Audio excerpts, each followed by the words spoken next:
see you wanna go from me. I see you on the OnlyFans and you've got my heart in your hand. Please don't crush it, girl, understand that I'm a simp, but I'm proud. I'm a geek, but I'm proud. And I wanna feel your breasts at a convention. I want my picture of you groping my ass to be on social media. I want my friends to see it on Discord. I'm gonna upload it to my subreddit and they all gonna see it. My friends, they gonna like it, they gonna retweet it, but I bet that it's gonna be the greatest moment of my life, and I want you to be a part of it, girl. Yeah. Don't make me go back to that 9 to 5. Wage clock ain't no way to be alive. Don't make me go back to 9 to 5. Wage clock ain't no way to be alive. Ooh, hey Piggy, just give me one more super chat.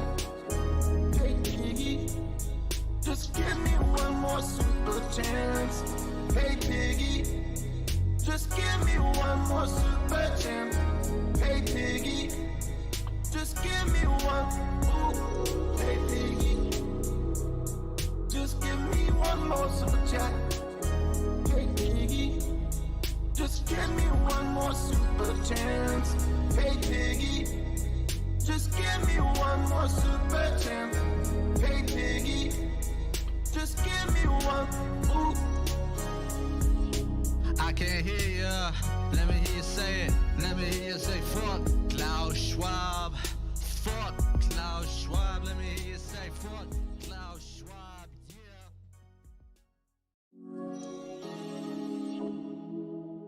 Hey Piggy, hey Piggy, don't make me go back to that 9 to 5. Wage clock ain't no way to be alive. Don't make me go back to 9 to 5. Wage clock ain't no way to be alive. Ooh, hey Piggy, just give me one more super chat. Hey Piggy, just give me one more super chance. Hey Piggy, just give me one more super chance. Hey Piggy, just give me one. Ooh. When I'm with my boo, 1 and 1 mix 2, then it mix free. Yeah, we had the baby. She went Versace, she went Gucci. Gotta lay down all my bands on the Lambo, cause she don't like my Volvo, no, no. Yeah, she got a diamond grill on her baby teeth. Coolest kid in the nursery, but you know, I'm not a materialist, an idealist. I flow with the transcendental argument. Reading Wittgenstein, investigate my girl philosophically. Yeah, do you know? Yo, yo, yo, what's up? We're going to try it again. You can just blame old DeMarcus Zuckerberg because he's hacking the mainframes. I can't help it. I don't know what to tell you, man. I mean, I can just upload videos, but that's not as fun as the live streams. We all know I love live streams. We all know I get possessed by the spirit of Jeffrey Goldblum. I get possessed by the spirit of who else? You name it. Velociraptor. I get possessed by the spirit of DeMarcus Zuckerberg, and I start going into it. I start doing my thing, right? Some of y'all can't handle it. That's okay. Can you hear me? Is everything good?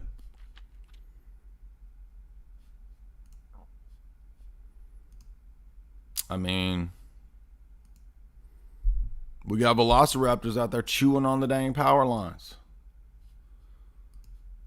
We got, I mean, if you look at a dinosaur, they're all basically slow boys. They're all about like this right here, right? That's not by accident. It's because we're all being lied to. It's a conspiracy from the highest levels of power. I'm going to prove that to you today. I don't have a position on dinosaurs, but we're having fun. We're going to explore different positions, different options, different possibilities. We're going to talk about Michael Crichton, aka author of, well, actually quite a few. Did you know there's a conspiracy about the death of Michael Crichton? Michael Crichton, did you know that? I'll show you some pretty mind-blowing things in 1984 too that you probably aren't aware of. And don't pay any attention to the live stream numbers because that's not accurate. I don't know what the problem is. They won't give me accurate numbers all of a sudden. I mean, we saw last night when I was having trouble with the screams, the live streams. The live stream, we had 900 views and it said 40 in the live. So that's just not correct. So anyway.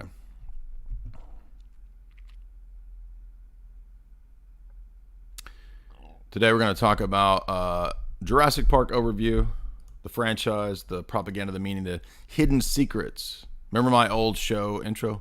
Watch film with new eyes as we enter esoteric Hollywood. I go back and listen to that now. It's pretty cringy, right? It's pretty dumb, but whatever. I think, all right, so let's get into this first. Let's look back to my old geriatric park analysis. Where are my notes? Let's see my notes here. Here we go. Can y'all see that there? Jurassic World. Remember when I wrote this essay? Genetically modified simulacra. And what I noted there in the previous instantiation was that the Jurassic plot centered around cloning and GMO or GM dino hybrids, that despite the chaos unleashed on the original park, once again we're back at it, right? We never seem to learn our lessons. The high priests of scientism, then we never learn our lessons. We continue this attempt to not just have dominion over nature, but to create a synthetic reality. So one thing I did appreciate about the first couple Jurassics of the new reboot of the franchise was the focus on simulacra, the focus on the fake, the synthetic.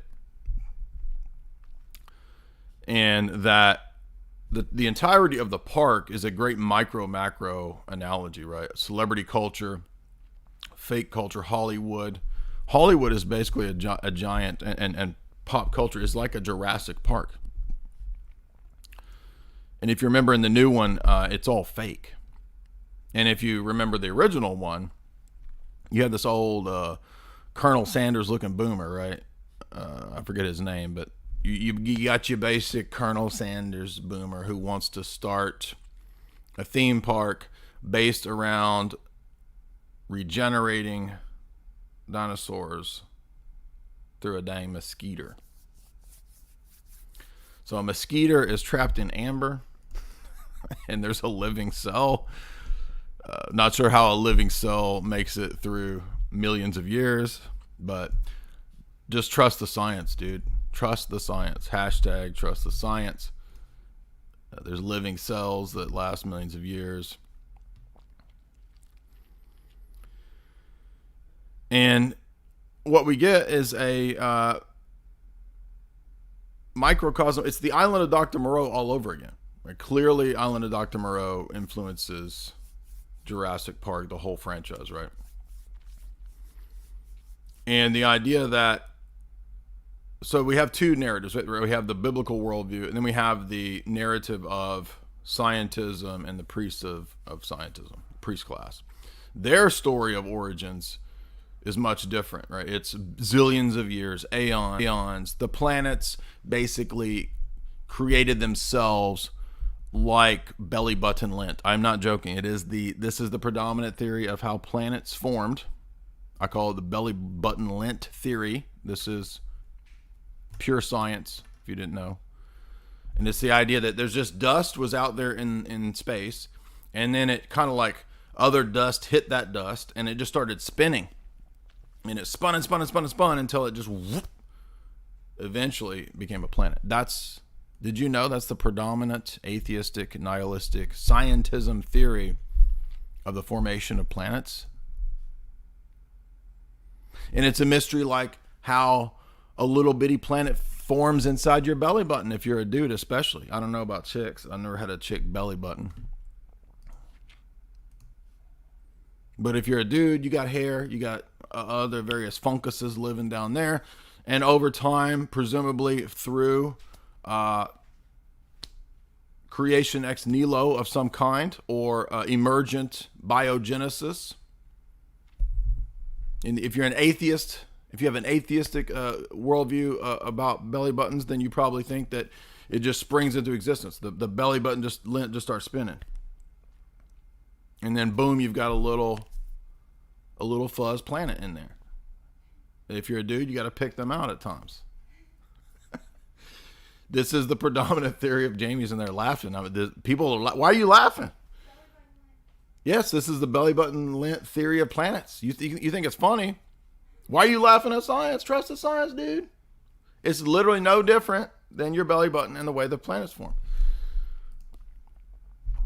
But the real mystery is, how does the belly button lint form in 2 days in your belly button when the planets took millions of years to spin and just collect the dust, which congealed into a fireball? Don't ask us how a fireball got there. Maybe it was a meteor. It just started spinning. Basically, you're talking tilt-a-whirl in space. You just start spinning. Really fast, too, by the way. Don't bother asking why is it spinning or how does it start. Nobody knows that. Nobody even cares. It's just science. Science! Stop denying the science. You filthy bigot. You filthy, unevolved bigot creature. How dare you? I mean, we're just going to get the bleeps. We're going to get the freaking buffering. I can't help it. So you can blame that on DeMarcus Zuckerberg and Spectrum Internets. By the way, you know how we make a living over here is that we collect super chats. You are my beloved pay piggies. That's a joke. I really do love you all. But you do support and keep the show going via the super chat functions. So anyway, back to Jeff Goldblum over here. Let's see. Let's check back in with Jeff Goldblum. Anyway, synthetic. So it's all about synthetic reality. It's all about recreating reality in a synthetic way. And not surprisingly, the entire series evolves, or should we say devolves, into transhumanism. And not just transhumanism, but there's actually some hints at panspermia and exobiology. If you're not up on your science, then you might not have heard of exobiology, but we're going to look at that in a minute. Another one of these made up things that ain't even a thing, dude. Get a degree in exobiology. You might as well get a degree in Marvel Cinematic Universe. I'm a chaos mathematician. You chaos math? Okay, all right. Did you go to Jeff Goldblum University? You study under Sam Neill at Laura Dern Observatory? Give me a break, dude. Exobiology, astrobiology. That's in other sci-fi movies, which we'll see in a minute. Anyway.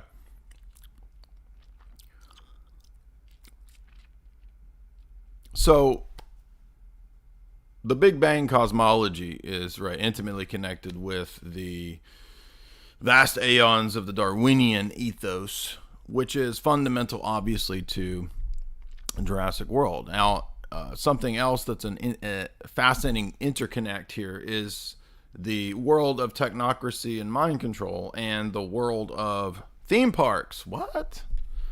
Well, if you've seen our Disney shows, then you know we've covered that. We've covered the fact that the Department of Defense was first to step into Disney in terms of rolling out biometrics. Anybody that's been to Disneyland, you know you got to scan your finger. You know that Disney's got to have access to your DNA. I'm not sure why. Disney needs your DNA for you to go to that stupid-ass, rip-off, overpriced theme park. where you basically just get spun around and get dizzy, and you get to ride rides sponsored by Monsanto and learn about how GMOs are great. So remember, at Disney, Epcot, all of that was preparation for technocracy, the world of tomorrow, preparation for smart cities, preparation for, remember, if you go through Epcot, that dumbass ride, you circle up into the globe, and then at the top, after going through the phases of human history, the Babylonian Empire, the Egyptian Empire, there's a little animatronic Gil Bates over there slapping away at a keyboard in a garage, and he's creating the internet. I'm not joking. That's how it ends. A little animatronic Gil Bates over there. Get the numbers down. Get the numbers down. Get the numbers down. Get the numbers down. Slapping on the keyboard. And then you go into the Matrix. That's how Epcot ends. What a fantastic allegory for where they're taking the human race. It's like you're the human race on the ride in Epcot, and you will be going into Bill Gates' mind prison. Right? So think about theme parks as little versions of Island of Dr. Moreau. That's what I wrote in my analysis of 7 years ago. Wow, it doesn't seem like we're 7 years deep into this, baby. Remember this back in the day? 7 years ago. Go read my old classic analysis. And I said, from Bertrand Russell to Dr. Edward Teller, who, by the way, is the father of the GEO engineering programs, and SPRAYIN, spraying the sky. And you can see it right there. I noted in my analysis. See that right there?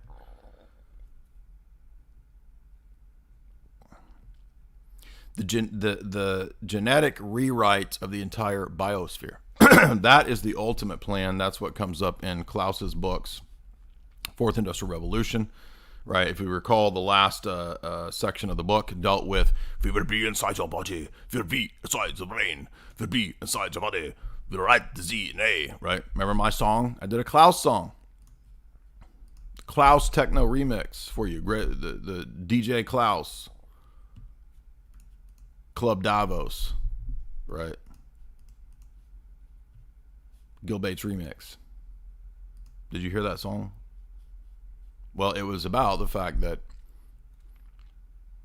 the idea here is to rewrite all organic life in terms of their code to make it into something silicon-based, simulacra, nanotech, etc. And guess what? That's exactly where our series goes. Now, in my 2015 analysis, that's what I wrote about. I said everything about what this series was going to do. And by the way, I called them Cthulhonic monsters too. I think there's a Cthulhonic element to these things. Dinosaurs, the primordial Leviathan. It's like something from a Lovecraftian thing. Now, the Bible does mention the Leviathan in different places. There's, of course, the debated text at the end of Job. Could be some giant lizard, could be something like a dinosaur, or what people think dinosaurs are. But guess what, dude? Come on. When it comes to these made up freaking, remember that stupid ass bird?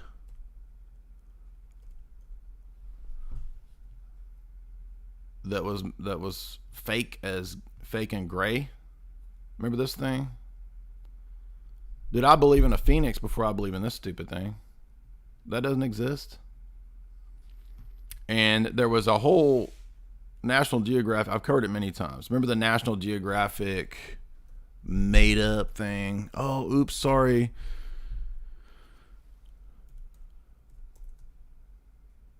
Fake Birdosaurus. Remember that thing?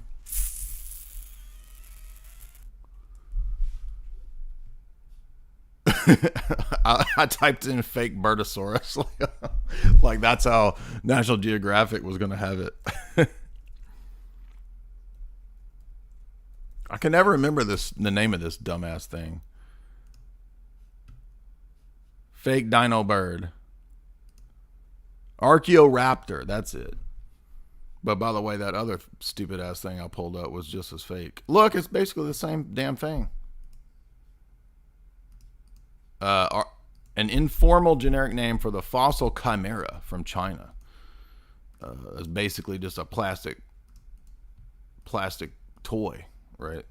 It's of the same ontological status as the cheap Chinese toys that we get in the West, right? The Archaeoraptor, basically the same thing. Now look, supposedly,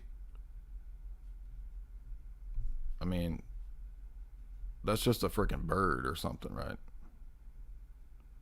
Or it's a bird and a lizard that got smushed up in a fossil, if it's even real. Oh, but let's extrapolate into gigantic mythical. I mean, again, I believe in a phoenix before I believe in this crap, dude. This is just somebody's made up thing. This is Napoleon Dynamite level, right? Liger stuff, right?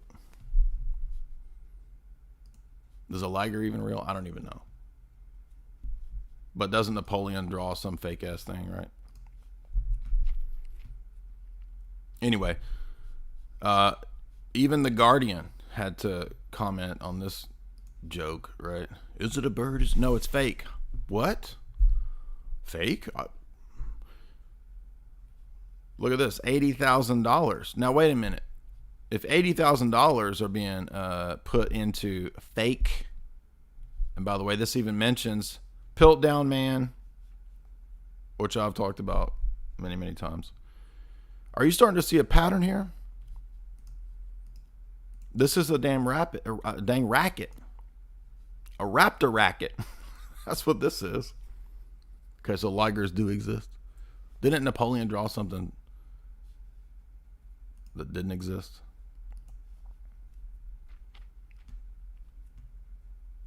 Dino Shark, that's not real. But it might as well be, according to these people.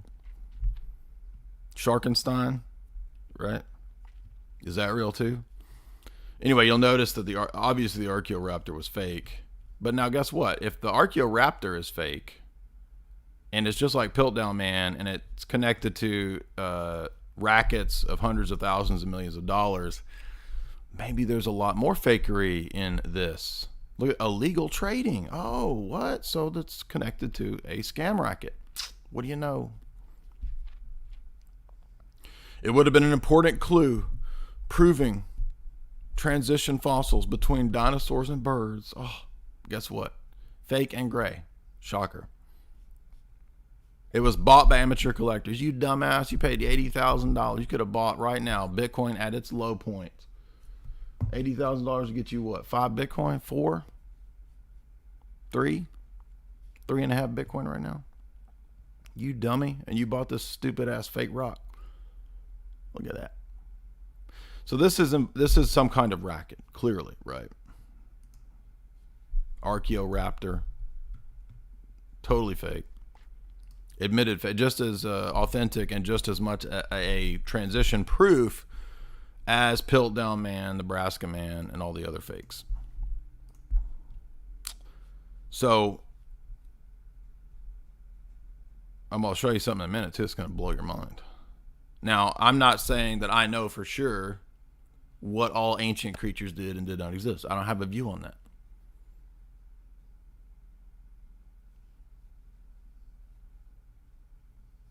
Somebody said dinosaur fossils are ancient NFTs. Exactly. Exactly.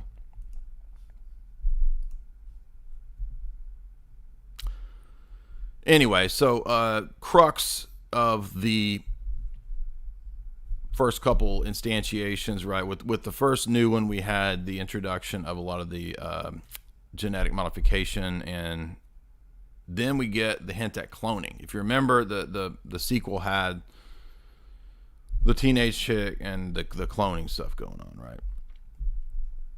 And there was another huge surveillance element too. So remember, I think about Jurassic World and whatnot, the park, as a microcosm of not just how theme parks are connected to the military industrial complex and all that, and are basically mind control. But think about theme parks as microcosms of our world, as the modern world.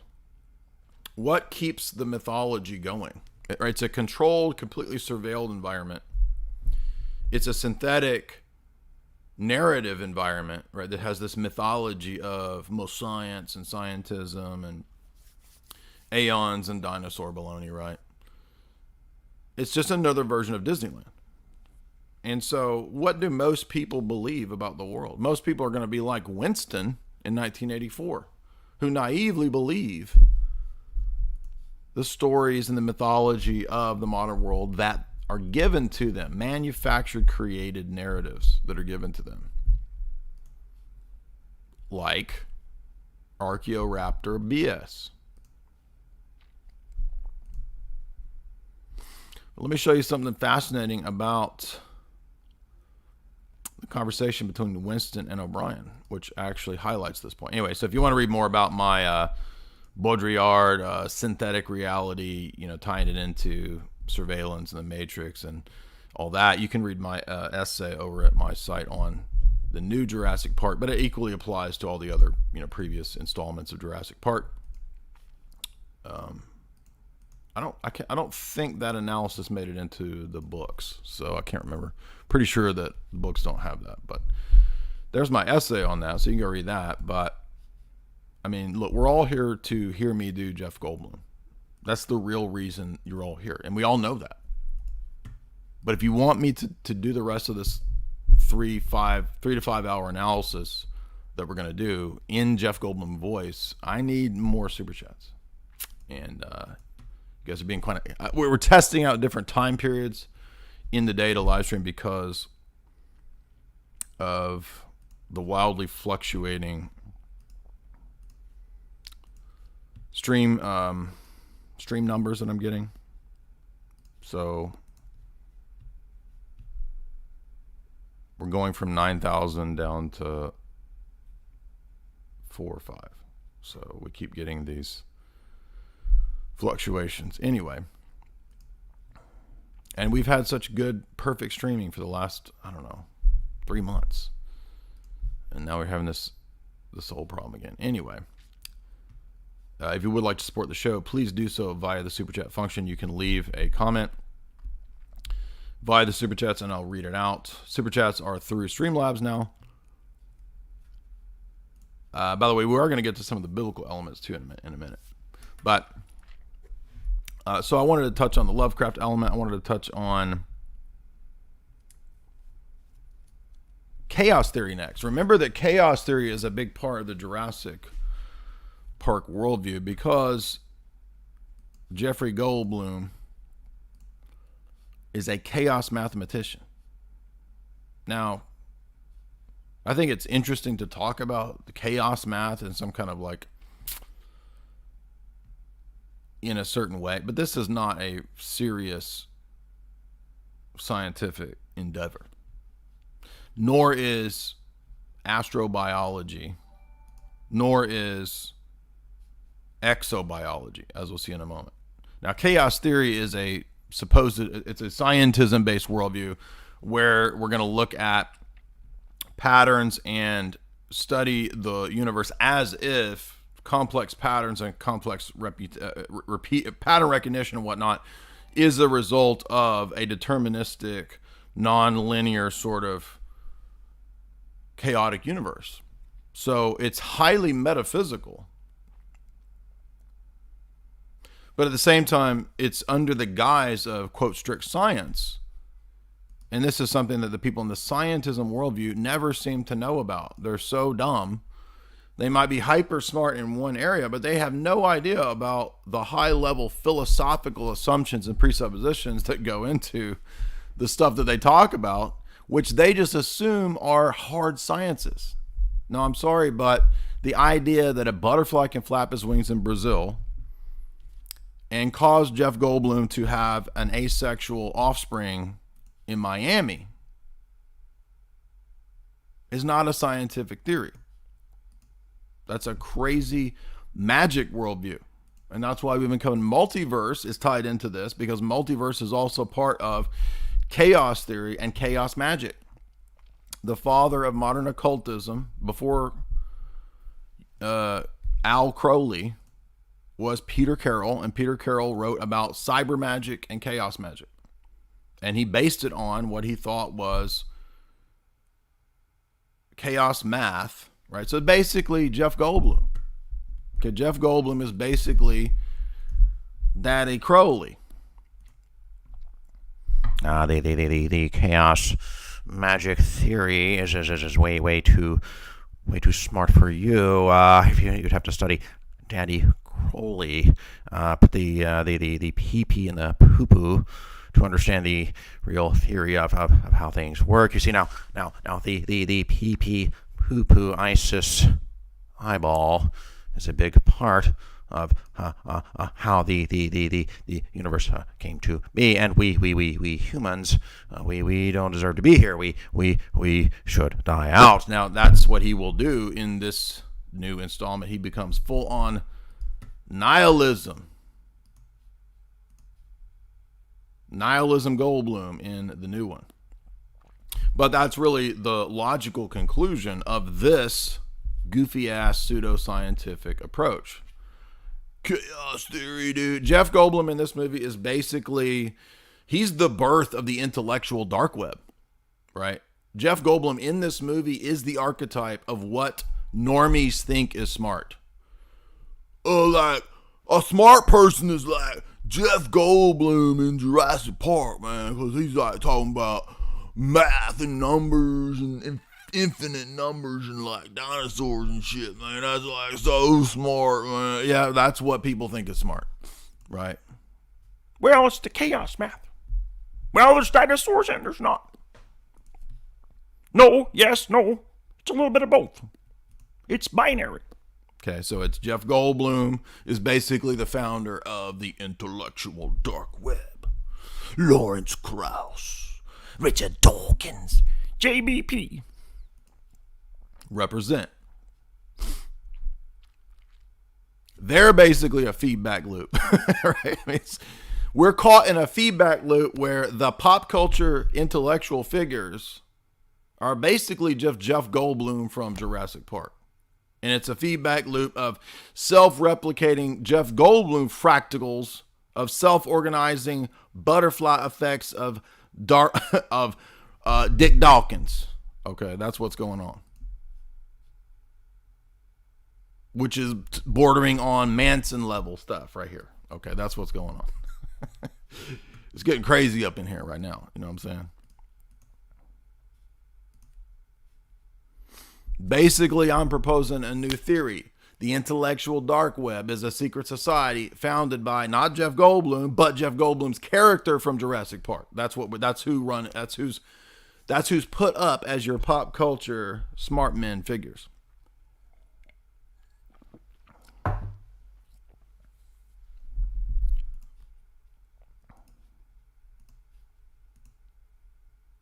And chaos magic literally does come out of chaos theory. It's connected. The two things are connected. And what I'm saying is that chaos math and chaos theory is just as dumb and just as metaphysical fairy tale land as Peter Carroll's chaos magic.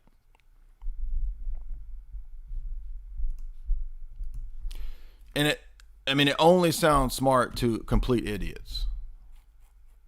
A butterfly flaps its wings in Brazil and it causes a tornado in Texas. Dude, if the world was that way, you couldn't make sentences. Okay, I'm going to pre-sup the intellectual dark web, a.k.a. Jeffrey Goldblum in Jurassic Park. That's all you got to do right there. That's it. It's over. That whole worldview collapses right there. Because if everything is pure chaos, you couldn't make sentences. You couldn't have regularity in nature to have identity over time, to have abstract concepts, to have meaning, all of which demand a certain kind of universe. It can be a universe, a world, where just pure chaos, nonsense, incoherence, madness, and silliness. Okay, we're talking about the silly dimension. Now, the best argument for this worldview actually is that people believe this worldview. That's the best. I mean, that people believe this is itself the best argument for the fact that maybe we do live in the silly dimension. I mean, maybe we will start seeing resurrected dinosaurs. I don't think so, though. But shit, maybe Jeff Goldblum is the smartest man alive, right? And we do live in the silly dimension. Maybe they turned CERN on and we got flipped into the silly world. I feel like sometimes we are. I'm just joking though. That's just jokes. Don't freak out. Anyway, but this is just as fake and dumb and gray as astrobiology. Remember in The Day the Earth Stood Still, that terrible movie with J-Con and your boy Keanu Reeves. Keanu Reeves. Remember him? Whoa. Why am I phoning it in? Dude, just phoning it in on every movie now. Just phoning it in. Just sitting on the other end of a dang rotary dial, phoning it in. Why am I in this movie? Why am I in this thing? What am I doing? Right. Did you see Matrix Resurrections? Please put that in the grave. Do not resurrect that. That was terrible. Talk about phoning it in, right? Well, poor Keanu was also in The Day the Earth Stood Still, which, if you don't recall, was actually consulted on by the CIA. We covered that in some of the old Alien streams. And that's in the Invoking the Beyond book by the Collins brothers. They go into the consultations that various people from the CIA who did want to promote the alien mythos consulted on the original Day the Earth Stood Still, which is a stupid ass movie. That movie is so nice. It's the most obvious scientism propaganda movie ever, because in the movie, Klaatu is this pseudo Jesus figure. He's a carpenter from outer space and is a being beyond us, right? And he wanders around and acts all weird and acts like a dang creep, right? Like walking into teenager houses and stuff, like just a creep. And then the UN steps in because the space beings are coming to destroy us because we don't have a one world government. Literally, that's the plot. Then, in the remake, why would you even remake such a horrible movie, which was a complete flop? Like 10% Rotten Tomatoes level flop, right? You got Jennifer Connelly, J-Con, an astrobiologist, aka exobiology, an interdisciplinary scientific field that studies early evolution and the distribution of future life in the universe. Is that an empirically observed thing? I thought science was in the domain of empirical observation, but we're gonna what's the empirical basis for future life in the universe? Okay, that's called science fiction. That's speculation. Oh, but it makes use of molecular biology, biophysics, blah, blah, blah, blah, blah, to what? Oh, to speculate about how aliens and panspermia, told you, panspermia. That's where we come from. Aliens are always, I'll believe anything but God, right? That's basically modern man. Give me the most ridiculous belly button lint theory of planets plus aliens. That's what I believe. Not that God created the world.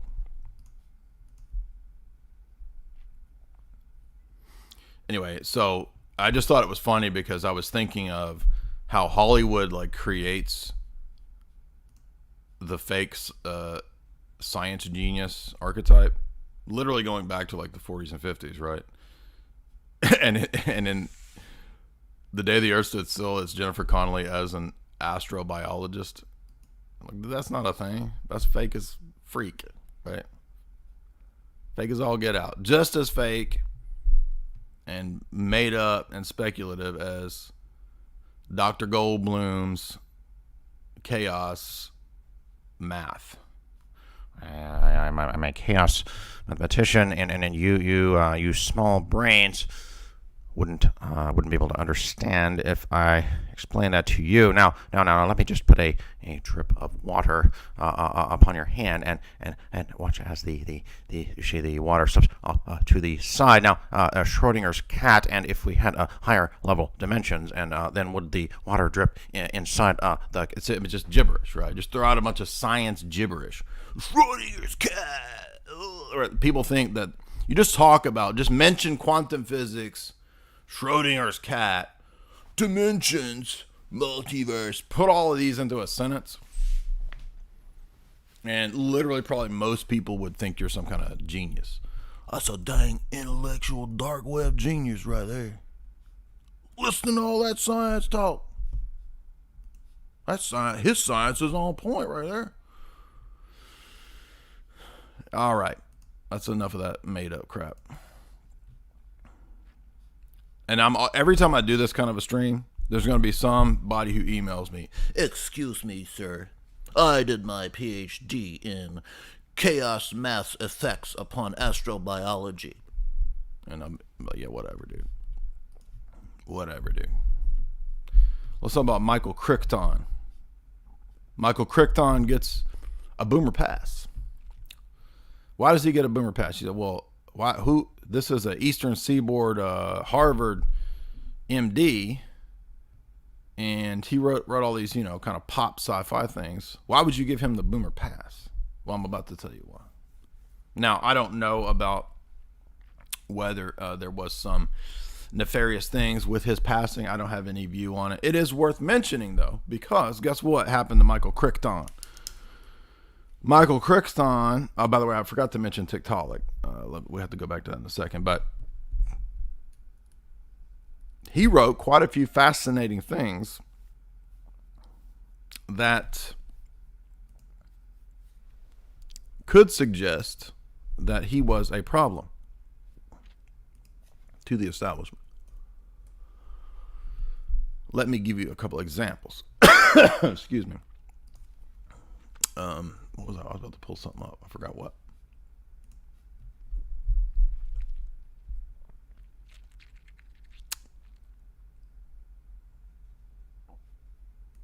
Michael Crichton. Oh, I know what it was.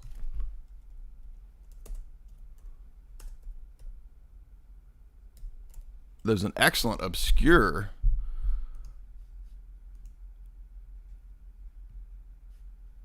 mind control movie that he did, which probably a lot of you haven't seen, but have you seen Looker? It's a great Michael Crichton. This is a fun I think it's a TV movie. And by the way, there's another one that I recommend called Coma that he did, which deals with the medical industry being involved in not just human experimentation, but keeping bodies and corpses alive to experiment. And I think it talks about, it's been many years since I watched Coma, but it hints at organ, Harvesting. So your boy Mike there seemed to figure out quite a bit. In fact, now I don't think he got everything right. Like, he seemed to kind of believe a lot of this dino crap, like, oh, we might resurrect dinosaurs. Yeah, right. But what he had did was studied all of the sci-fi dystopian literature, especially Orwell, and especially H.G. Wells and all that kind of stuff.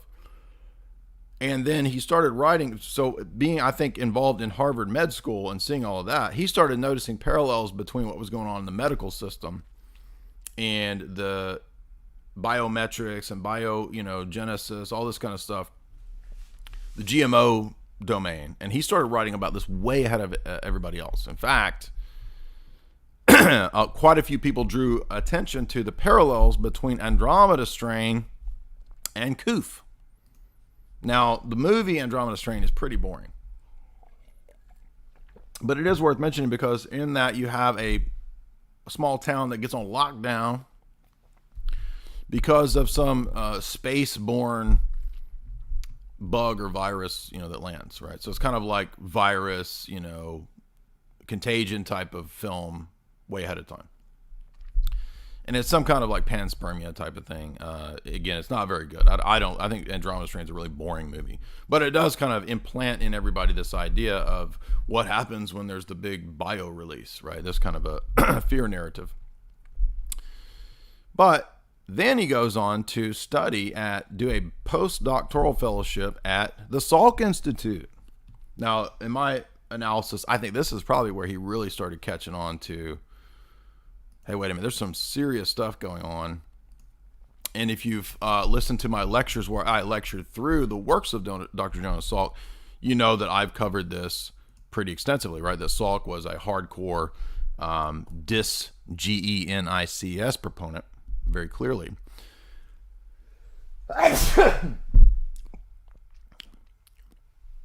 If you ground up a dinosaur and snorted it, would it get you high?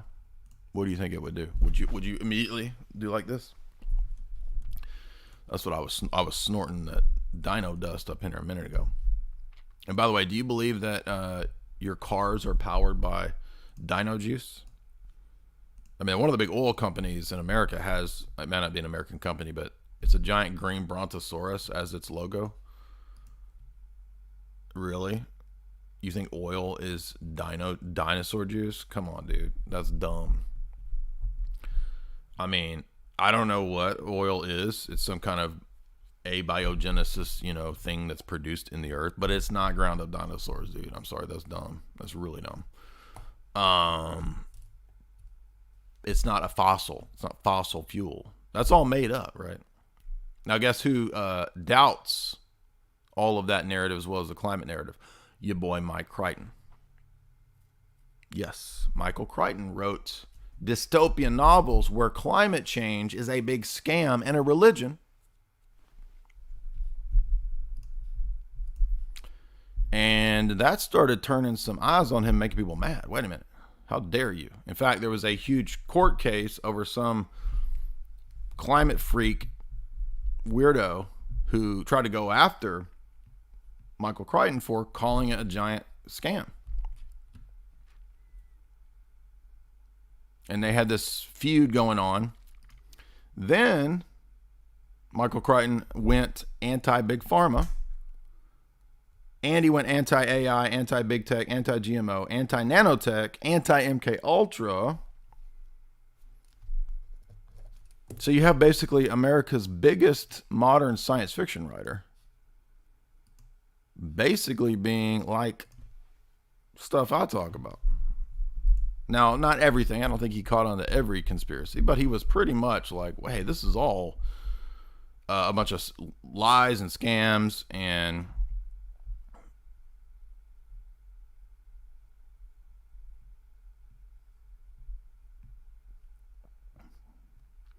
so he was getting closer and closer to the truth, it looks like, right?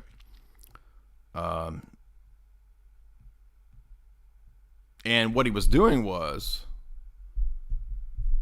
writing into the novels a lot of this stuff, right? I don't think he got a little bit into the occult stuff. A lot of people don't know this either, but he went to one of the it sounds like SRI. I don't think it says SRI, but he experimented with remote viewing and the clairvoyant stuff. So he started studying the paranormal and was involved in experimenting with it, right?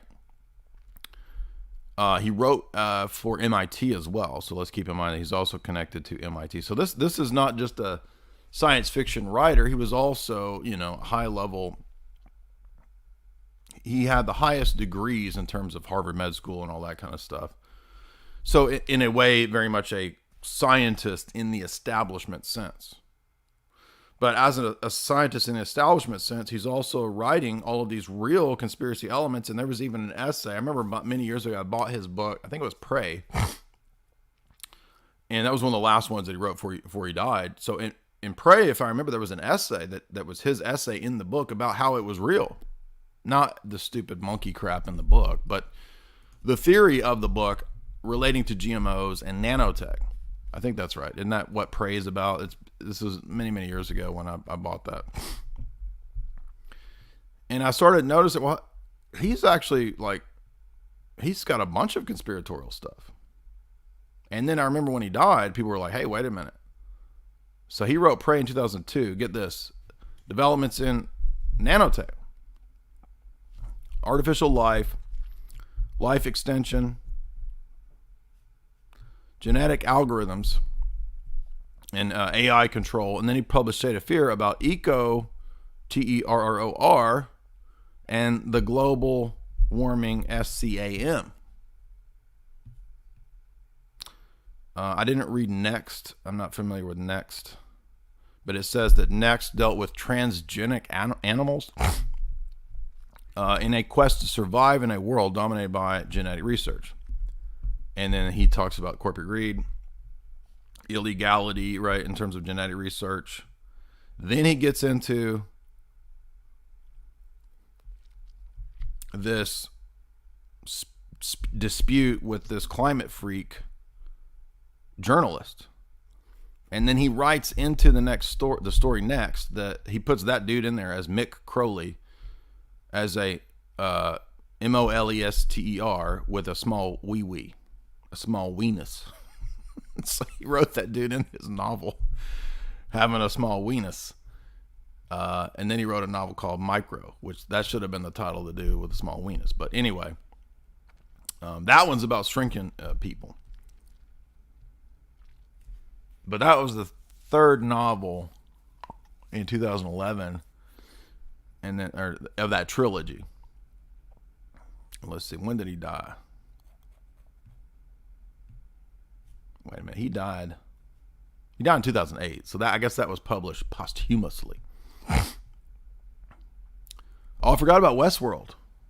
Don't forget Westworld. Runaway is not very good. That movie scared me when I was a kid. I mean, Gene Simmons is the villain in it. You got your Tom Selleck with gigantic mustache. I mean, it's very 80s, but not very good. But the little spiders, that kind of freaked me out when I was a kid. Anyway, long story short, Michael Crichton, very ahead of his time, very conspiratorial, very much against the dystopia that was emerging. He saw it. And then the theory is, I don't know, this is just some random blogger, Michael McGauley, no idea who this is. But he said, hey, wait a minute, could there have been something suspicious going on? And he notes, well, let's see, what was he writing about to expose? Well, he was a fellow of the Salk Institute, and he was raising questions about the sacred cows and the things that they held as articles of faith. So he starts questioning the scientism. Prey is about nanotech. Next is about genetic engineering. First, what he questioned in Jurassic Park. State of Fear, global warming is a religion and is fake and gray. Micro is about big pharma. And then this blogger writer goes on to speculate, well, if you have the most popular science fiction writer of modern note questioning the sacred cows, talking about it potentially creating a dystopian world, that might be a motive. So there you go. Here is this guy's blog entry. Again, it's just a theory. I don't know if it's the case. Somebody else over on Above Top Secret had written another theory. Not saying who did it, just saying that, there could be motives. And by the way, there are ways to weaponize CANCER, right? To give people that.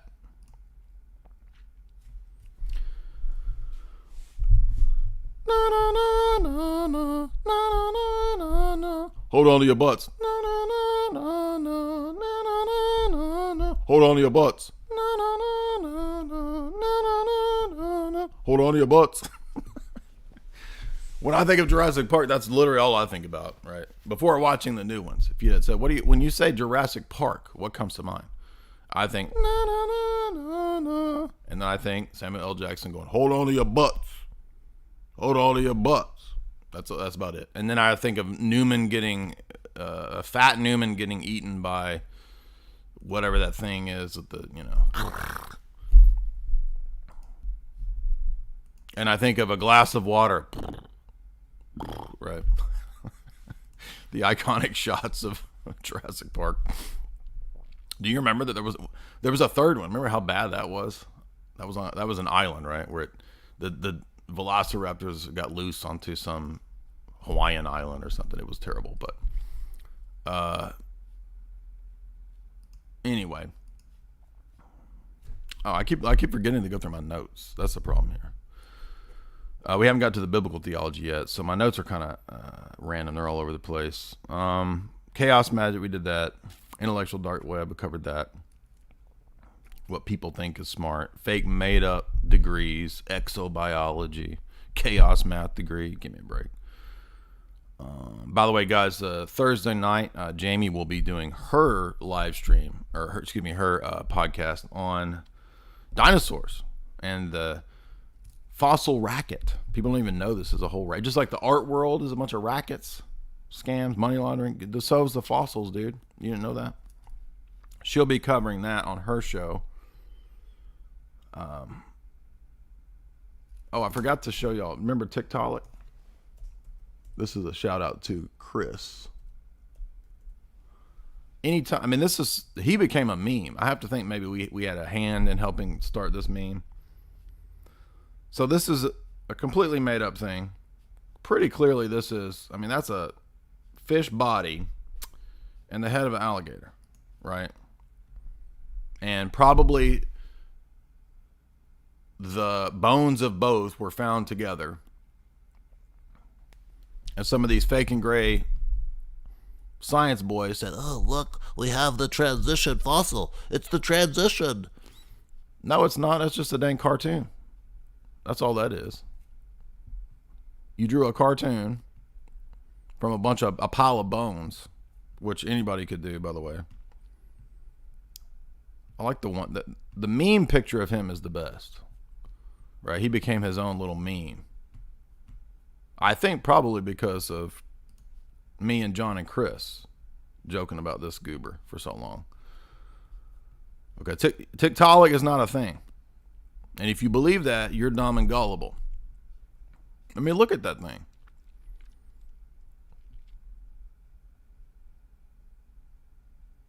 I mean, he doesn't even make sense.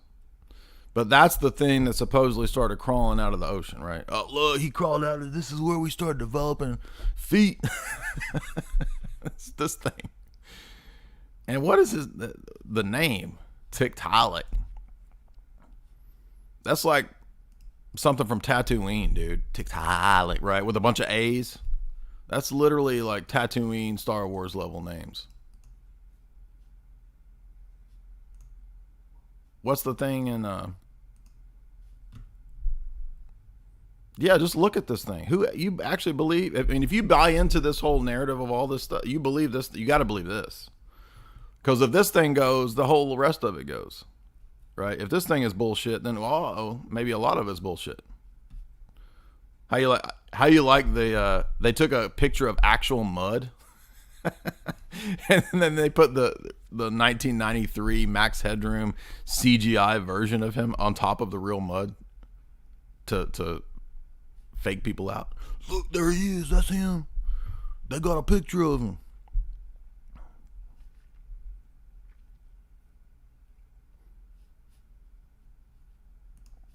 Because we need some idea, some transition of how the sea creatures became land creatures, and then how the land creatures became sky creatures. So that's how the dinosaurs have to start developing feathers, which, by the way, there's a bunch of feathered dinosaurs in the new Jurassic Park.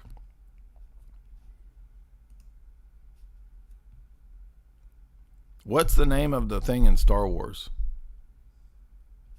With a bunch of A's, right? Like he got like 3 A's. the Star Wars thing is of the same ontological status for me as Tiktaalik, as Bigfoot. Those are all in the same bin for me, the mental category of, do they exist? If you think that Bigfoot exists, that's the same status as Tiktaalik, right? What's that thing in Star Wars? Somebody help me out. We got nerds in the audience.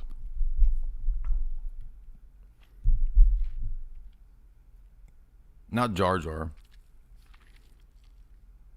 Sarlacc.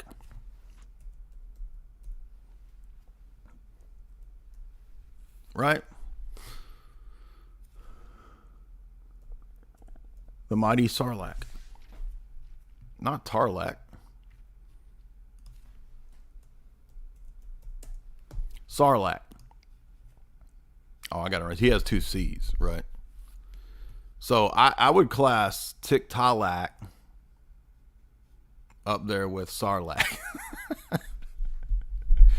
Where you will digest in the beast of the mighty Sarlacc for the next 1,000 years.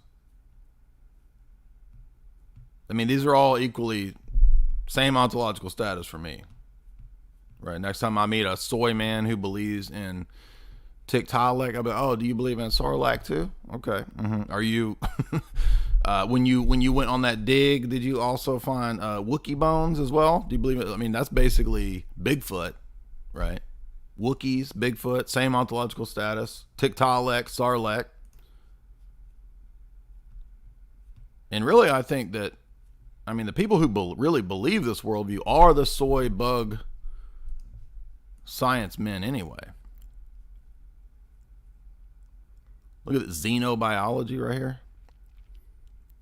Dude, the scientism of Star Wars is the same. Astrobiology, xenobiology is the same as the scientism of reality. Anyway, I couldn't pass up Sarlacc. And by the way, not Sarlacc. See, I get them confused now. Tiktaalik became a meme after we had been making them jokes about Tiktaalik. Remember him and his meme? That's my favorite instantiation of Tiktaalik is his meme. This guy. Stop them. Push it back in. Agreed. Right? People are like, screw you, dude. But here's somebody else's recreation. Why Tiktaalik is the latest internet meme? Yeah, because he's bullshit. That's why. I mean, this is Darwinism and evolutionary philosophy right here.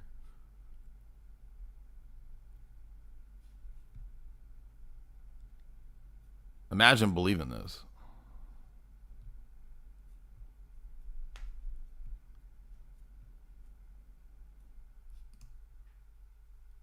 Anyway.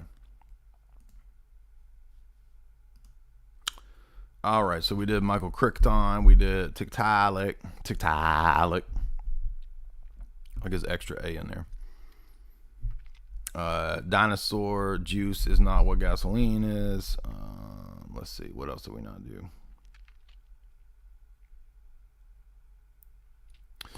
I always like the point that Tristan brings up a lot too, which is, have you ever noticed how contradictory the story is of man and his place in the universe and his origin? So on the one hand, man has value because, Malcoons and Malfeelgoods and, monkey have value because it decided to have value, right? Which is what Matt Dillahunty actually said. And you can be your own god, and you can ascend, and you can, just deify yourself, worship yourself, man. All this baloney that we're told in the modern world. But at the same time, the world has no meaning. It's total chaos. You are nothing but a off-gas bubbling of the primordial soup. You're just a meat bag. You have no value. But monkey have value because one time a monkey say, I have value. So, two completely contradictory nonsense things. Total nonsense worldview. But you're supposed to believe this double think worldview in the modern world. And most people do. Most people believe these two completely contradictory things. And that's why in 1984, he says in the novel, Winston, have you noticed how people are able to hold within their head at the same time two completely contradictory things? Everything is meaningless and has no meaning. You mean everything and you matter, even though you're nothing but matter. Okay, that makes no sense. Total contradiction. But perhaps this is why Neil deGrasse McTyson tells you not to worry about philosophy. It literally says, don't pay attention to philosophy. Okay, well, you are 80s black dude with 80s black dude mustache in the 2020s. Okay, so it's not even 1989 anymore, but you still dress like it's 1989, and you have the 80s black dude mustache like all the other 80s black dudes. So your mustache alone disqualifies you. Your mustache is anti-scientific. It's the wrong decade, dude, right?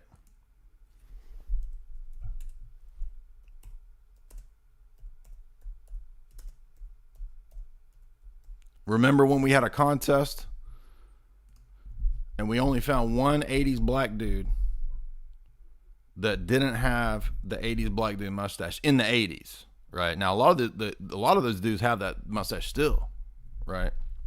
I mean, Louis Gossett Jr. always going to have the 80s mustache. Billy D. Williams always going to have 80s mustache. Okay?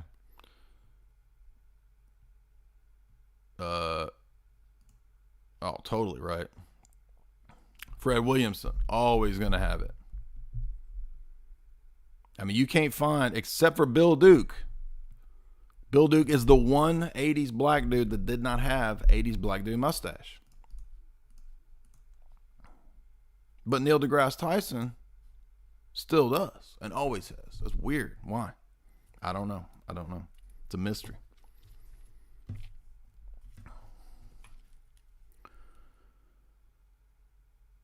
I forgot what I was talking about. The primordial soup. Please, sir, can I have some more? You can't have any more. What's the stupid, how's that line go from The Wall? I don't know what I was thinking. I think I wrote down an idea for a joke about orphans and the orphan slop and the primordial soup. I don't know. There's something there, but I couldn't think of anything. Chalk.com. That's what we need to talk about next. If you want to avoid the GMO apocalypse that is upon us right now, then what you need to do is step on over through the internet, to click on over, I should say, to chalk.com. That's CHOQ.com. CHOQ.com. That is the show sponsor. And we represent the opposite of what you're trying to be propagandized with in terms of these movies, right? These movies are propagandizing you with.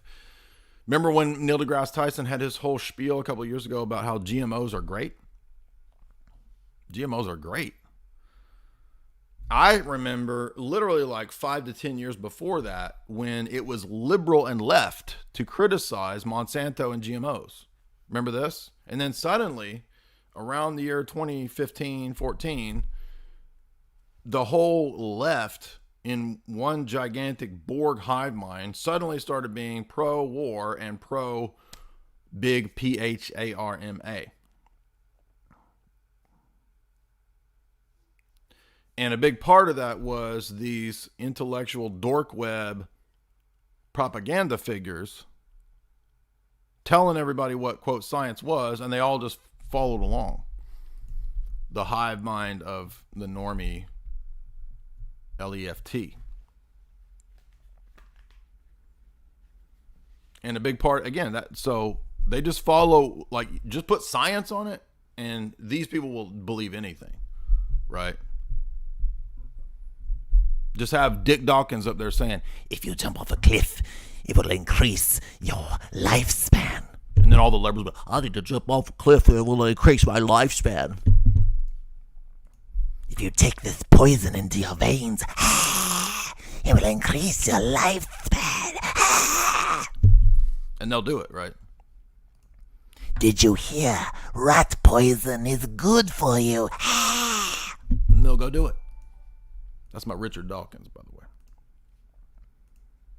Well, you know, I've always been a fan of organic rat poison. Organic rat poison will increase your lifespan. And then, have you heard? Gotta take organic rat poison, you'll live longer.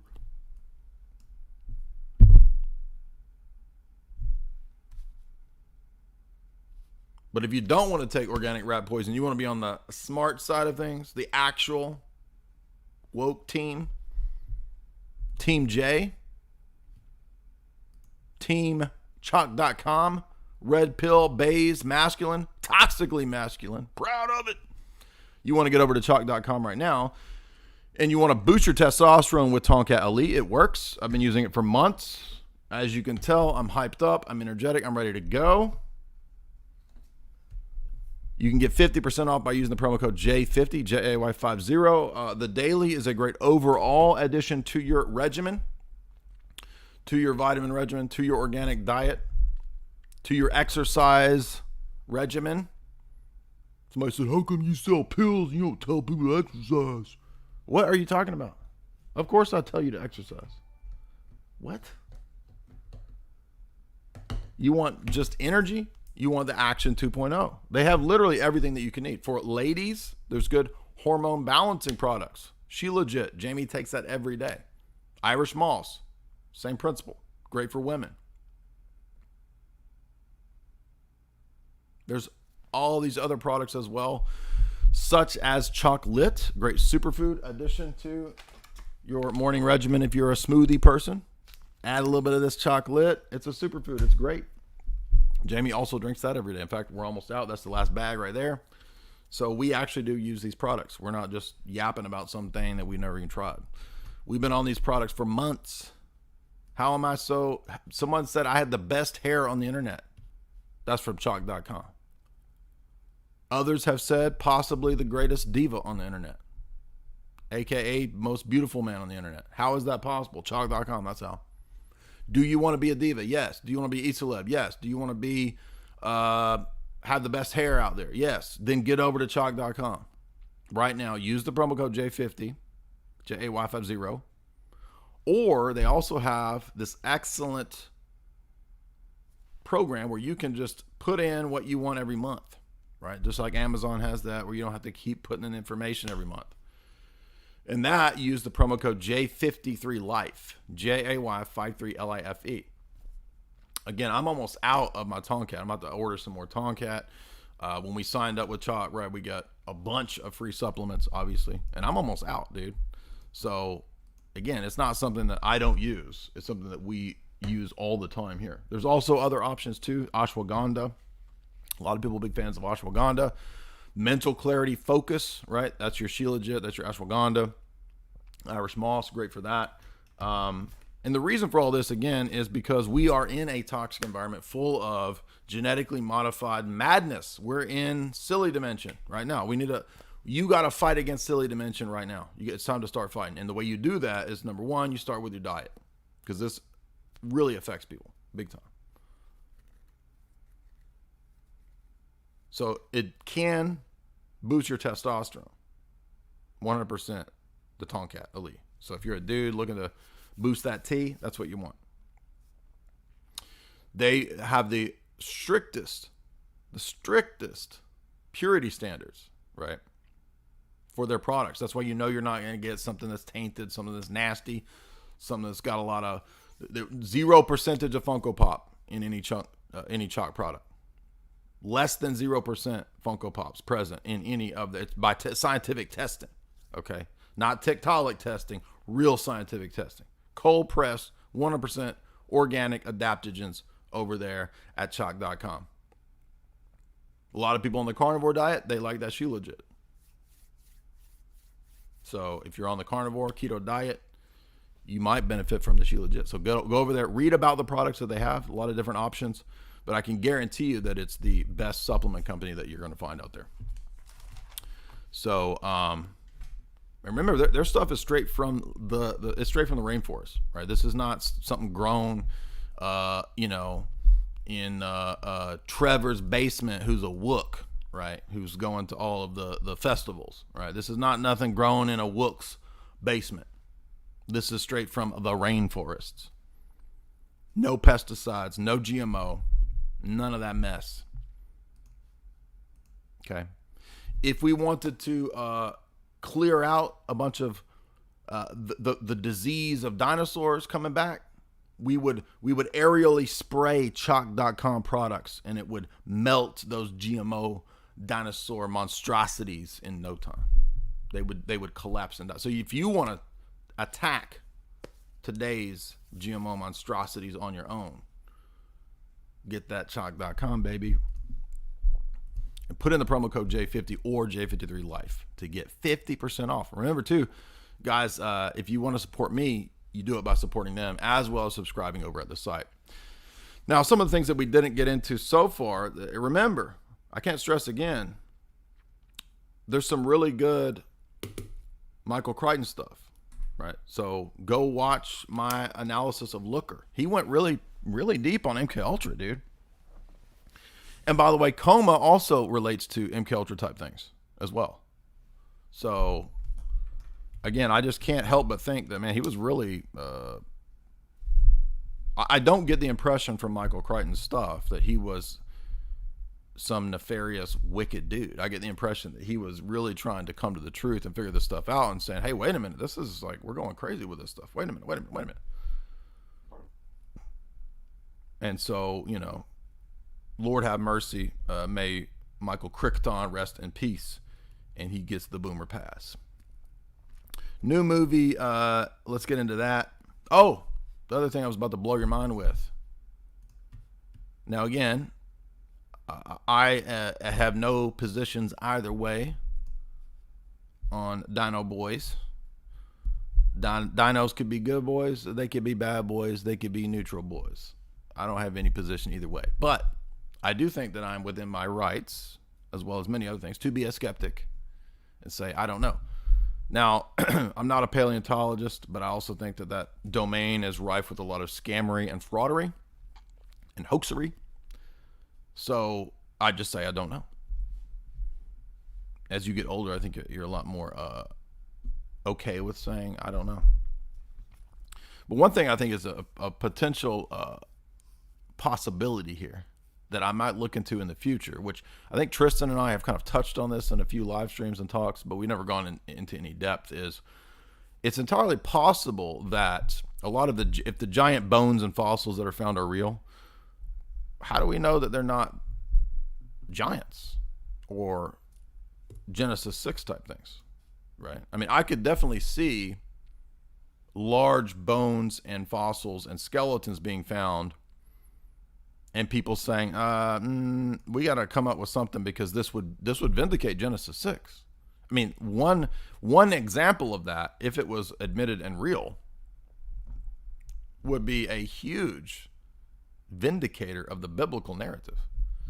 Now, there's no way they could allow that, right? So, gigantic femurs, big old pelvises, or whatever, elongated giant skulls. Oh, that's got to be, right, some kind of big lizard, some kind of big, whatever.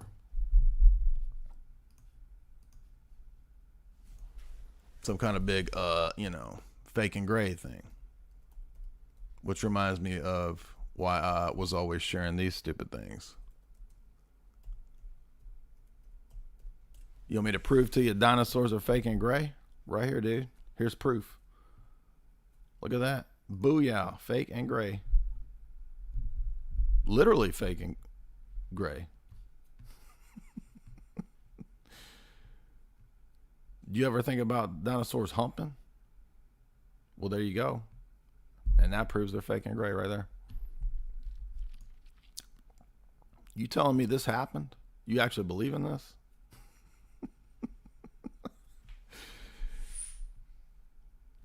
I don't believe in that. Look at that.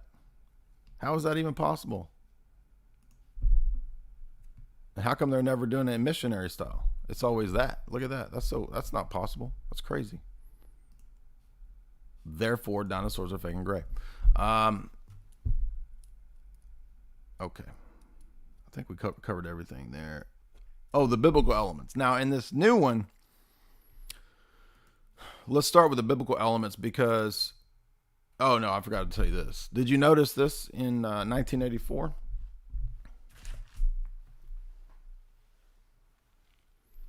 Did you remember the conversation in section 4 or part 3, chapter 3? Now, that is probably one of the most important discussions in the whole book. Because chapter 3, part 3, chapter 3 is where Winston and O'Brien have their metaphysics discussion. And you learn the crazy metaphysics of the establishment, which is even crazier than solipsism, right? It's not even solipsism because at one point Winston's like, what's that S word? Is that your worldview? And O'Brien's like, I think you mean solipsism, but it's not even that. It's even crazier than that. He's like, because solipsism is still like a metaphysical position. He's like, we don't even care about that, dude. He's like, you keep thinking that we're concerned with what's true. He's like, all we're concerned with is being priests of power and controlling minds. That's it. And they have this fascinating discussion about cosmology and dinosaurs. So here's Winston who says, but you are not even the masters of this planet. What about Eurasia and East Asia? You haven't conquered those countries.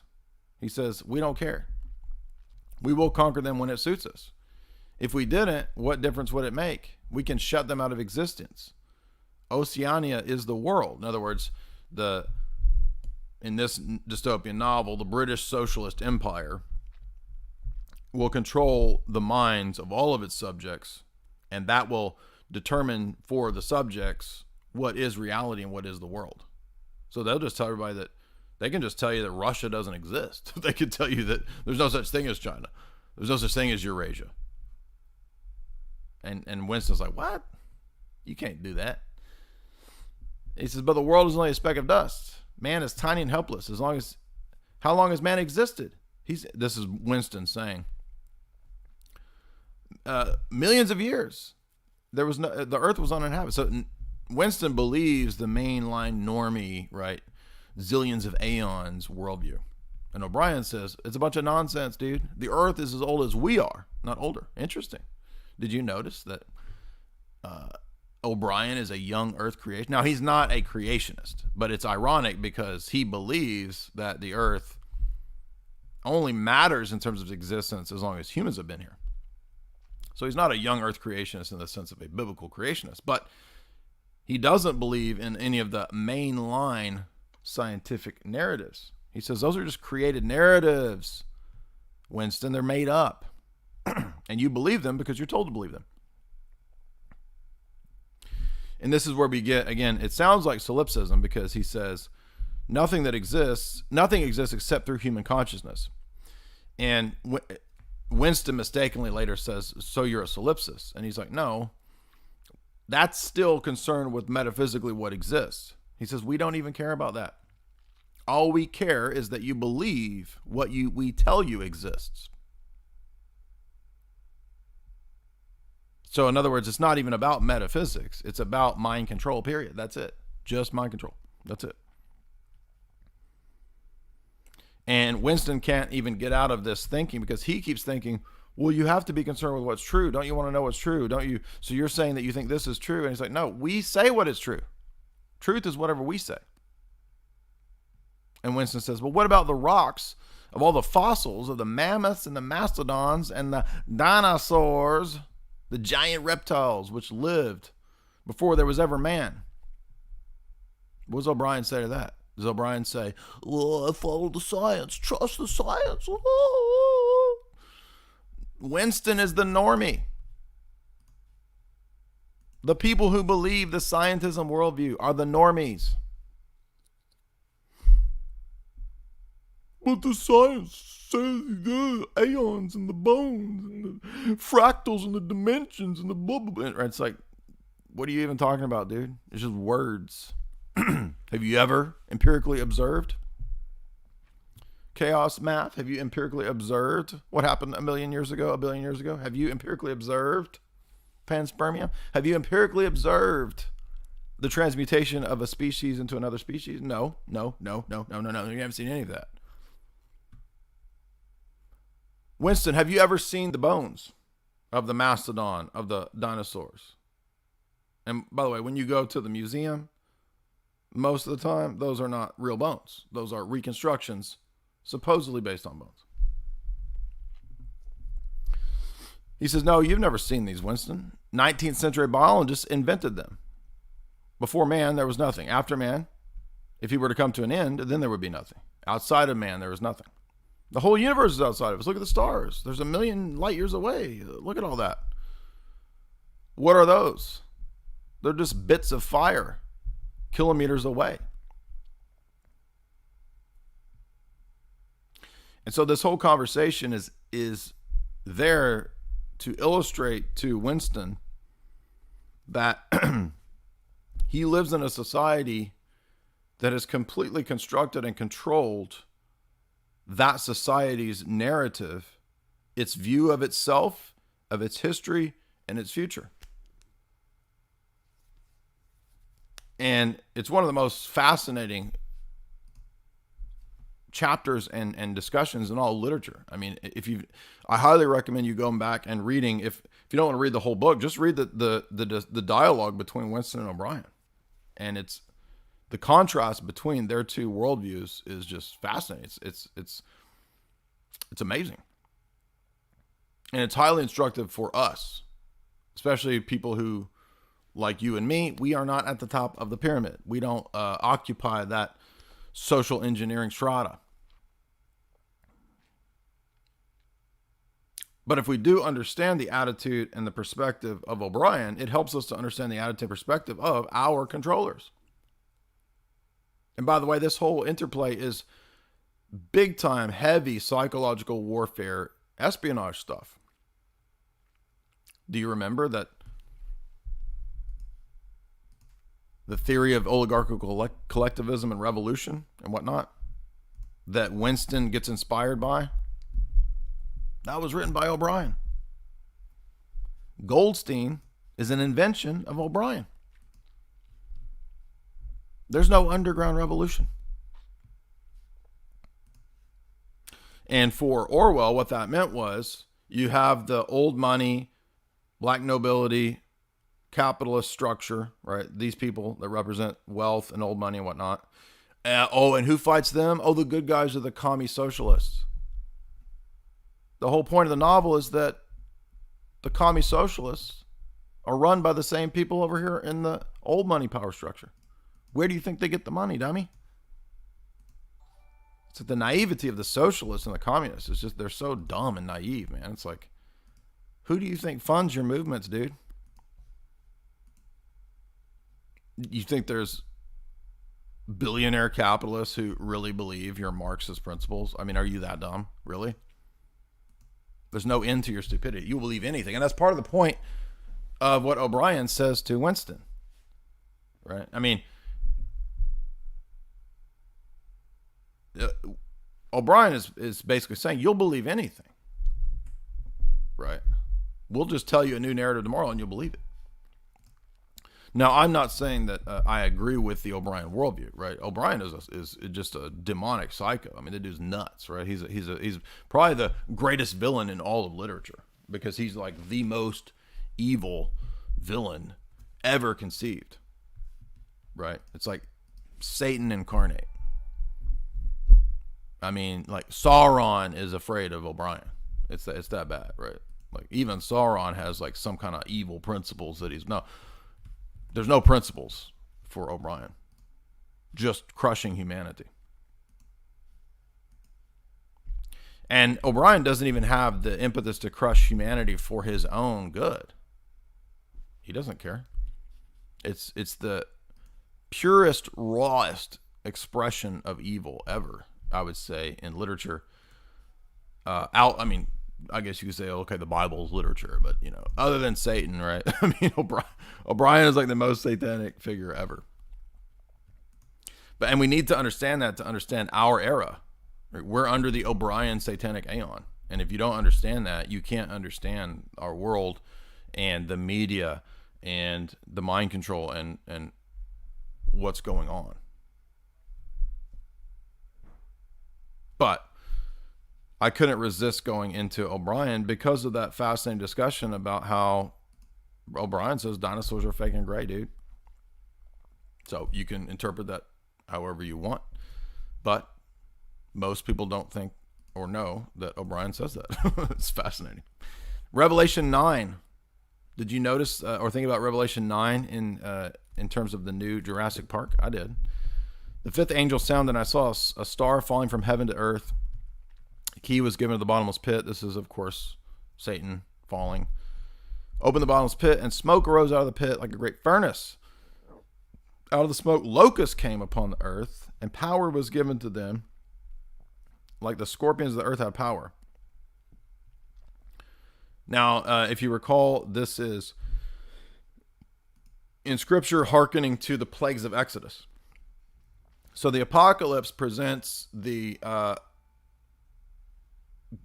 doling out of the plagues as a recurring event like the plagues of Exodus.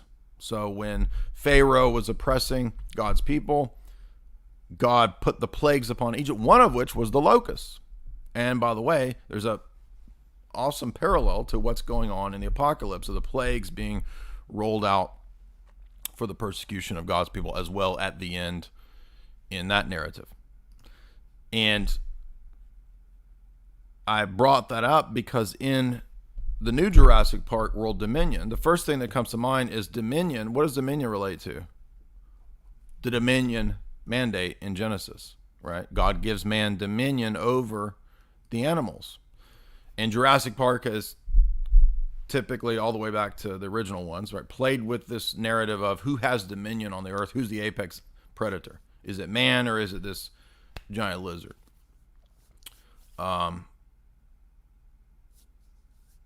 And so early on, if you remember, Jeff Goldblum was warning the scientism proponents early on to not try to manipulate and control life because it would be disastrous. So there's a warning against the genetic modification in the first one from Jeff Goldblum, and he ends up being right because you remember the old Colonel Sanders Boomer dude who had the park, right? He ends up being eaten by his own dinosaurs or whatever, and this leads to the whole series of problems in the franchise. But in this story, it's a clearly it takes on a new apocalyptic theme. So now, in terms of what's been unleashed, it's a potential threat of the end of the world because there's the locusts that have been genetically modified. Now that the dinos are out, right?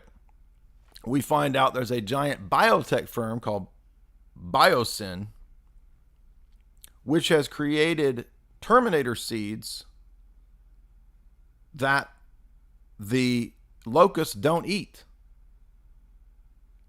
Hello? I mean, Bill Gates' Terminator seeds. I mean, does anybody, this is what Monsanto does. Do you guys understand this, right? Do you remember that F. William Engdahl had a book on this like 15 years ago? And haven't we talked about this for Seeds of Destruction? Back to 2006. And here's F. William Engdahl writing on it back then when he put his book out. And basically the idea here is just that if the genetic structure of different crops is patented, then you can control the food supply. And we get the impression, does it explicitly mention famine? I think it does. So in other words, the locusts and the famine are like the plagues of Exodus as well. And in this situation, it's this weird tech billionaire, right? So there's like a Gil Bates, Elon Musk, tech, Zuckerberg guy, who, by the way, is actually a good character. Like the character, he acts really awkward and weird. That actor plays this really well. Now, overall, Jurassic World Dominion is a pretty goofy movie, but It does have some actual insights and gems in it, and it's great for analysis, by the way.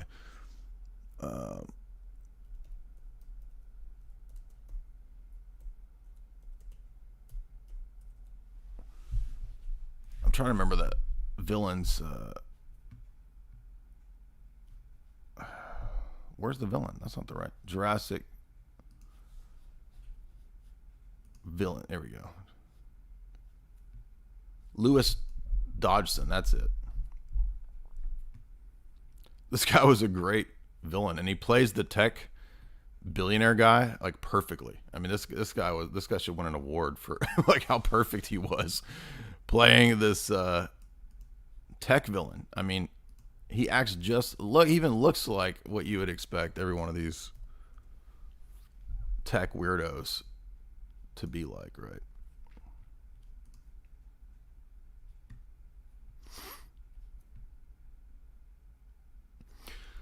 Oh, and by the way, did you catch the shaving cream? I didn't even realize that until after we were walking out of the theater and Jamie was talking about it. If you remember, Newman has the suitcase with the shaving cream that has the DNA in it, and that's what you see the tech guru running away with. So I didn't even catch that until after the movie. But so you have this biblical plagues coming out right upon the whole world. Basically the Monsanto type company. Let me give you guys this article, by the way. Is engineering and controlling and causing the plague, which was surprising because it's like this movie is actually hinting at like kind of probably what's going down right now, like food supply, food shortages. I mean, if that happens, I mean, I think you guys know what my take would be, that it would be engineered right at a high level if that's what's going on, if that's what we see in the coming years. That does seem to be what the course of Klaus and the WEF has for the next from 2022 to 2040 or 2030 to 2040. That seems to be the plan, right? But then it gets even weirder because not just do we have the Terminator seeds and the engineered plagues and famines, we have the idea that the Biosyn company has perfected not just cloning, but asexual reproduction cloning. So it's like it's like a meta level of cloning. And there's a connection between the Velociraptor baby that was miraculously born. We have a virgin birth. That's not a miraculous virgin birth. It's a virgin birth via science. And this is a theme, the miraculous scientism virgin birth. We've seen this in a bunch of movies. We cover this in a bunch of movies. And it's always the woman who now can asexually reproduce, and we don't need no mans no more. Get them peepees out of here. That's the war on the peepee, dude. The women in the science fiction novels say, don't need no more peepees. It's asexual reproduction. So that's relevant because Bertrand Russell, Lord Birkenhead, H.G. Wells, Aldous Huxley, all the people in the Royal Society circles from 100 years ago said, we will create asexual reproduction in test tubes. There will not be human relations. There will not be male-female productions. Babies will be born in test tubes. For all intents and purposes, that's the same thing in this movie. And so what is that? That's the evolutionary narrative of the next phase. They keep trying to tell us that the next phase of evolution is that we don't need biological sexual reproduction anymore. It will be an asexual test tube or just without a mate. Babies born in labs. And the idea in all the movies is that when we have that, then they'll be super smart. That will be the next phase of evolution. All you dummies who want to reproduce the old way, you're holding us back. You're preventing evolution, man. You're holding us back. We could all be gods and goddesses by now, if not for you bigots who want to have kids. Literally, that's the message. And so the whole thing is about GMO will be unleashed. It will be disastrous. However, as a result of this, and as a result of the global famines and plagues, will have an asexual reproduction through cloning. And by the way, the tech billionaire guy, he has his own little breakaway civilization. Did you know? So it's not a theme park anymore. Now it's a breakaway civilization utopia. And all the dinosaurs have chips in their head. Did you catch that? They're neural linked to the satellite, to the GPS, so that when the dinosaurs are outside the big encampment, the big utopia thing that he's built, if something happens, he can push the button and the dinosaurs, through the neural link in their head, they come back to the park, inside the park.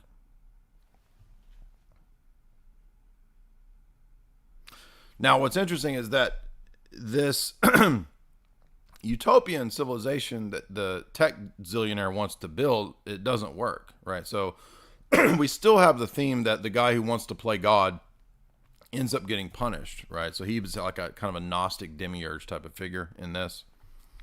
As usual, right? They get eaten by their own dino creations every time. And that was, I think, the most annoying part of this, was that this just had all the gags in the previous Jurassic Parks. And by the way, if you want to see the Jurassic Park that Jamie and I did, we went back and watched that. It was pretty funny. I think it was about a year ago. Jamie and I did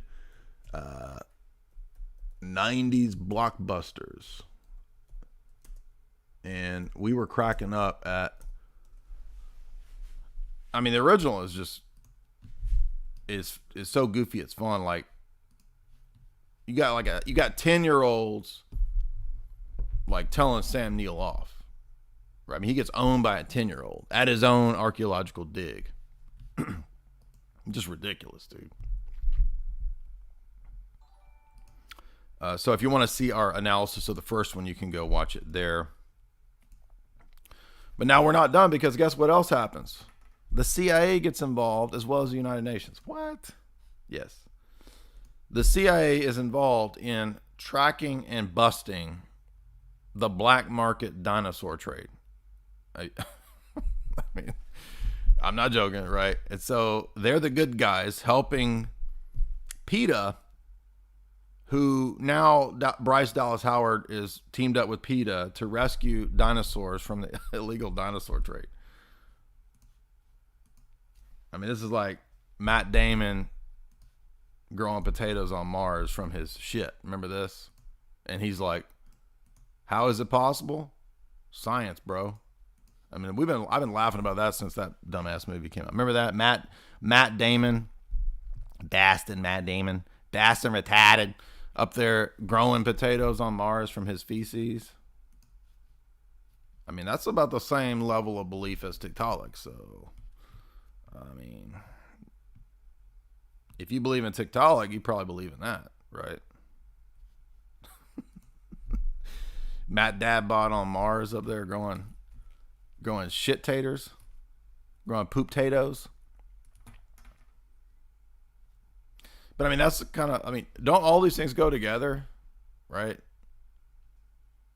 The evolution narrative, the Big Bang narrative, the dino narrative, the Mars colony narratives. You guys believe this? You think you and Elon and Richard Branson and Jeffrey Bezos, are y'all gonna fly up to Mars? Are you gonna grow some poop potatoes up there on Mars with Matt Damon? Is that what you're gonna do? Okay. Yeah, good luck with that. That's what the Marvel Cinematic boys, they believe that. Like, they think they're gonna be a part of that. Dude, even if Elon Musk, you're not going to Mars. You're gonna stay in your coon pod, dude. What makes you think that Elon is gonna take your boring ass to Mars? He's not. So you need to go get chalk.com. That's what instead of thinking you're going to go to Mars and grow some shit potatoes with Matt Damon, you need to get that chalk.com. Right? You need to fix things at home before you try to grow taters on Mars, dude. That's not going to happen. Do you guys remember that stupid ass Mars Matt Damon? That was so dumb, dude. We made fun of that for months on the afternoon commute with John Adams and Chris. Remember that?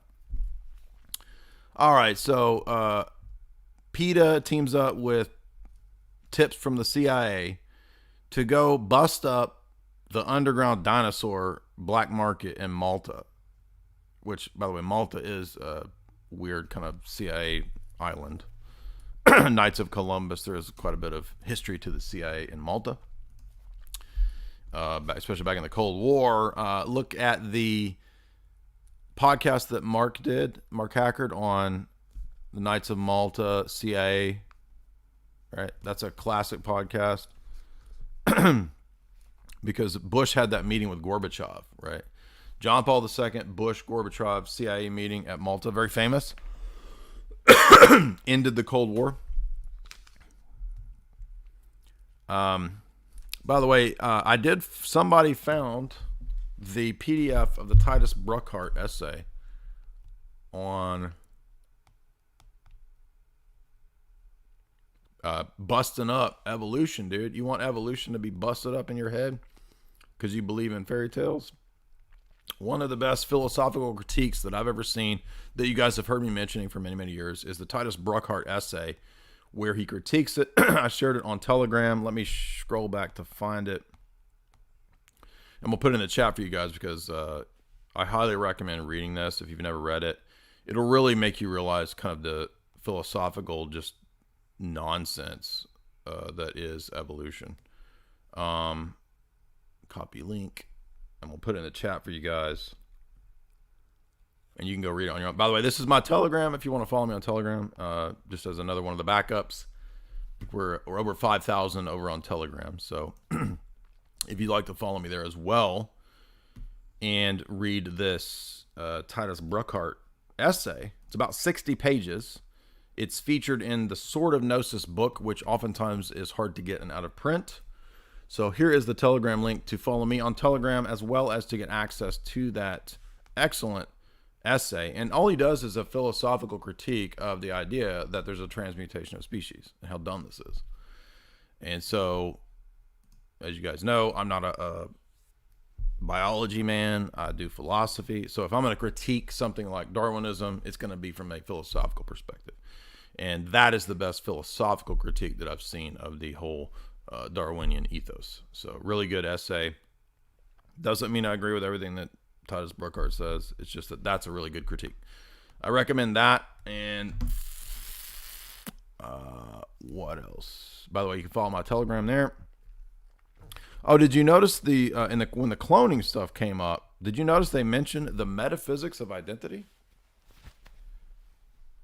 It was an odd thing to include in such a popcorn movie, the metaphysics of it. I mean, this is pretty, serious kind of like philosophical questions. And one of the characters even says, I can't remember if it's the girl or the original girl she's cloned from, the mom, but it's not actually a mom, it's her. So she gives birth to herself as a clone, which is crazy. But they start for a bit in the movie discussing the metaphysics of identity. And if you haven't noticed, this is something that we've critiqued pretty consistently in regard to multiverse, because one of the problems with multiverse is that it denies the law of identity. And if you deny the law of identity, I mean, you're pretty much getting into the domain of just gibberish nonsense.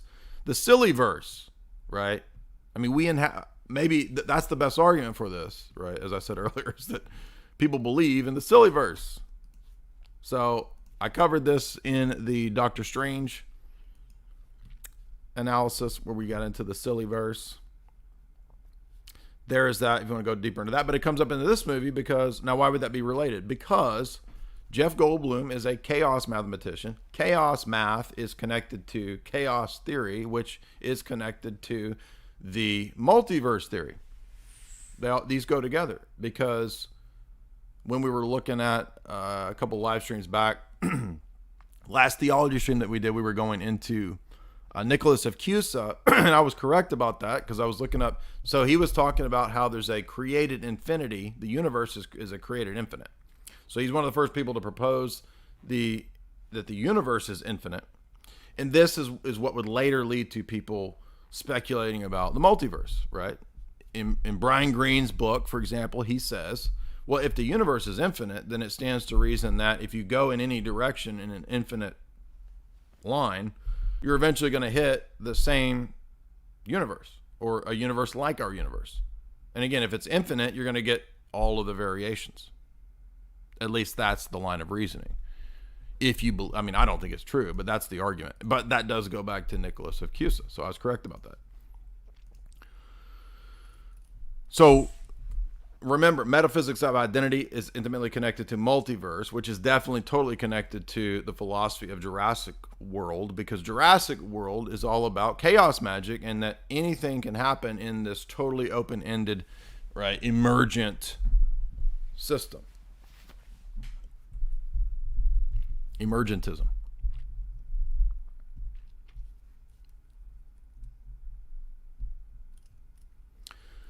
By the way, did you notice that I wasn't sure what to make of the whole black market thing? If it was referencing something a little deeper, or was it just stupid, like, oh, the CIA is tracking the black markets, really, or they run it? I mean, because there's a connection between the girl and the velociraptor that was born miraculously. Remember, so they're both clones that are born without asexual birds. Miraculous version birds, and they're connected because they love each other.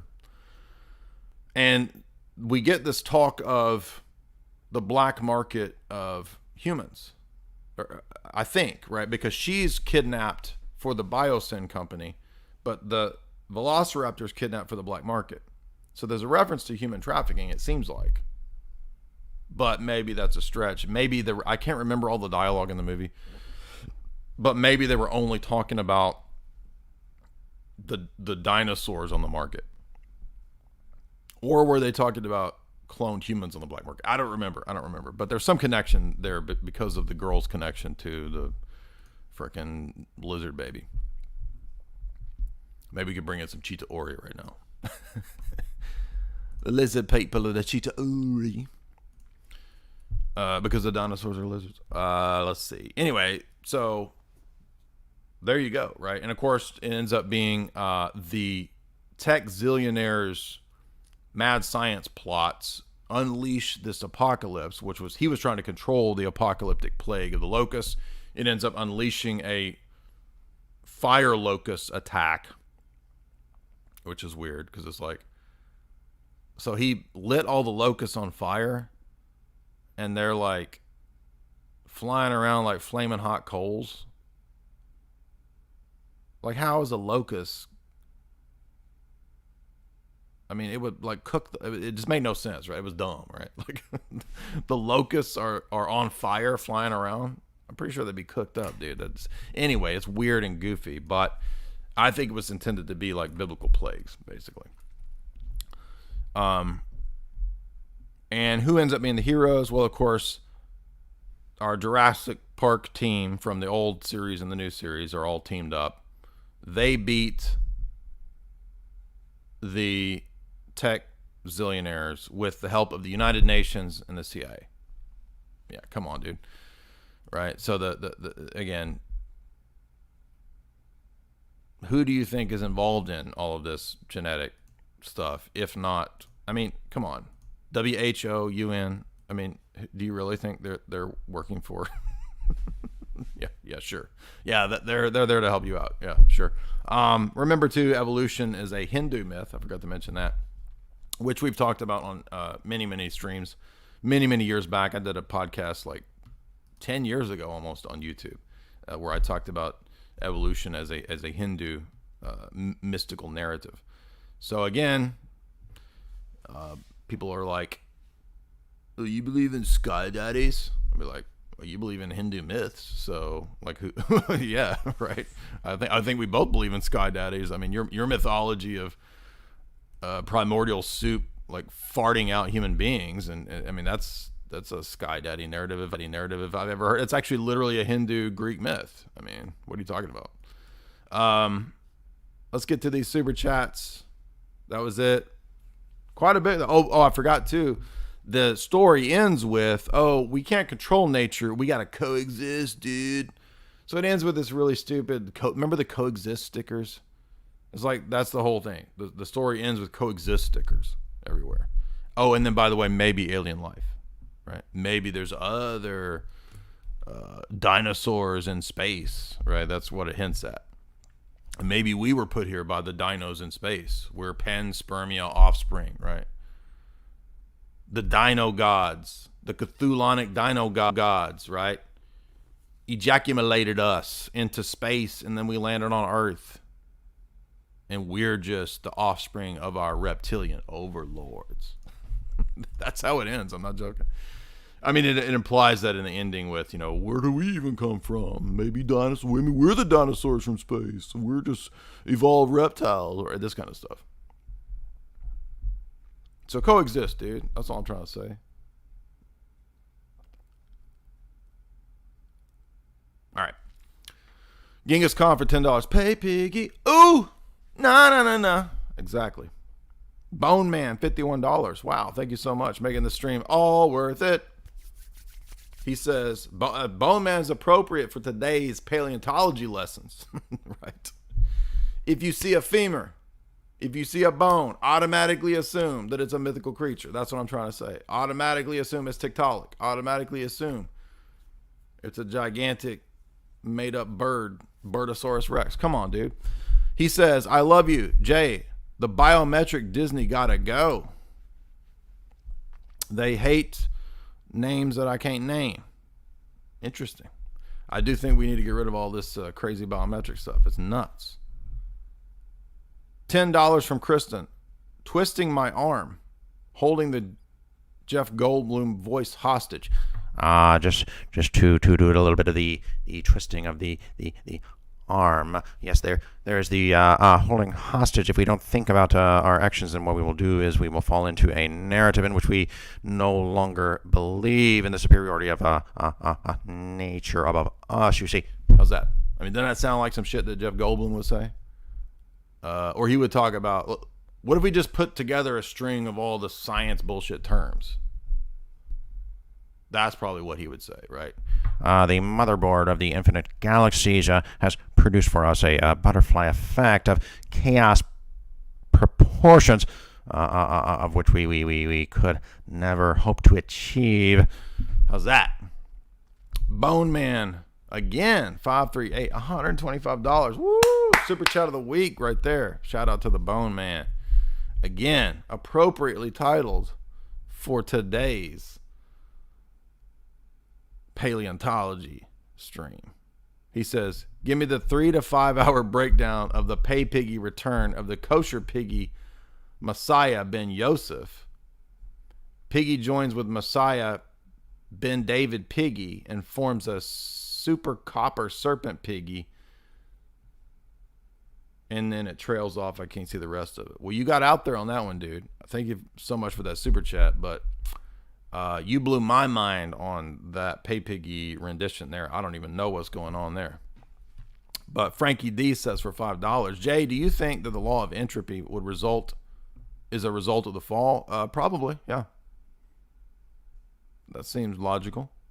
When man fell, the universe began moving into a state of chaos.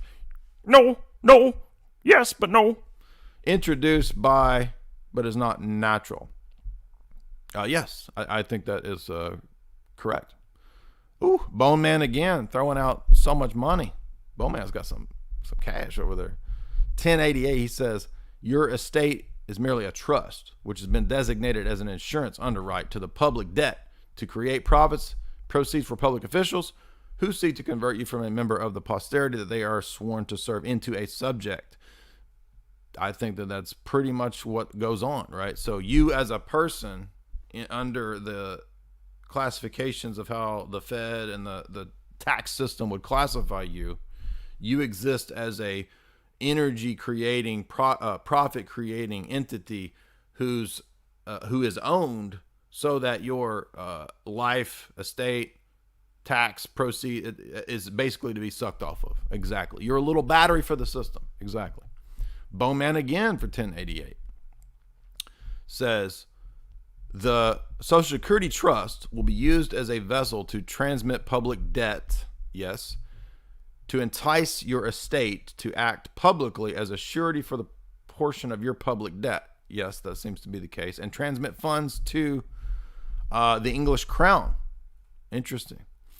that the crown is definitely connected to this global scam. I would not be surprised if the tax debt money didn't end up there, or who knows where, right? It's a giant black budget. Nobody knows where that money goes. It will be used to use special deposits to keep securities unabandoned. I have to look into that. I'm not familiar with what a special deposit is. But thank you for those super chats. Bring back mustache, $5. Do you think I should bring? I almost wore my mustache today to have a little bit of a Chris Pratt vibe. If you don't know, right, the star of Jurassic Park, Chris Pratt, aka Chris Pratt. I was about to have a mustache, but then I was like, nah, I'm not gonna do that. On behalf of all of the Chad nerds and the art thoughts in the chat, that's right. I would like to formally request that you grow back your 80s mustache, especially at 100,000 subscribers, please. Present your best 80s mustache. Okay, well, look, dude, when we hit 100, I'll do all kinds of stuff. So I'll grow the mustache back. I'll have my mullet. I'll have my Vanilla Ice lines. You'll get it all when we hit 100K. Bone Man again, just throwing money like crazy for $15. Says, take the transubstantiation of the needle craft, and baptize yourself by drowning in a bathtub. Ye will live forever as gods, and your eyes will be open, and you will eat the tree of life and get woke. Bro, getting wild with those super chats. Crazy.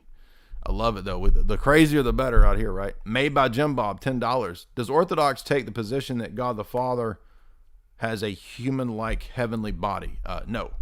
So he has no body, has no form. And if you read John 5, Jesus goes into this in a dialogue with the Pharisees where he says, no one has seen God at any time. You have never seen the Father.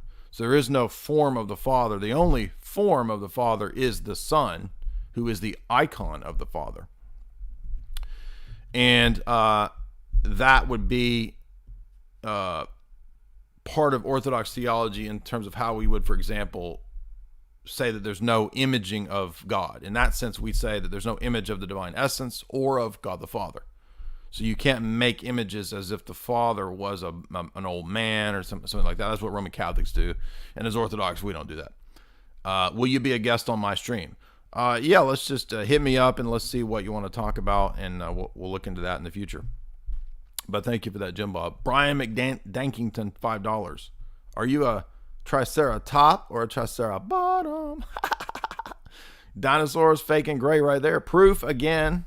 Nicholas, $5. If you like Michael Crichton, you need to watch or check out State of Fear. Yes, I just mentioned it. It is about the global warming, TERR, PSYOP, exactly. The audio book would be good for a quick overview. Yeah, we probably do need to dive into some Michael Crichton since he gets that boomer pass. Frankie D, $3. It seems like they just come up with different narratives and cast a wide net. Could be. I mean, O'Brien speaks that way, right? To Winston. People are too intelligent to believe in the primordial goo, and it turned into alien goo. Yeah, dude, it's going to be like black goo. I wouldn't be surprised, right? They'll be like, oh, it wasn't a primordial soup. It wasn't primordial goo. It was primordial black nano goo.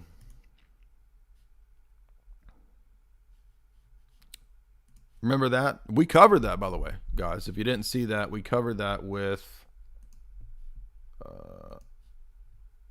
me and Jamie recently over here. Alien, what do we call it? Black goo, alien Catabasis nanotech movies. So if you want to see where we go into the black goo and this nonsense, there you go. I wouldn't be surprised, though, if they don't. Actually, remember, X-Files did that.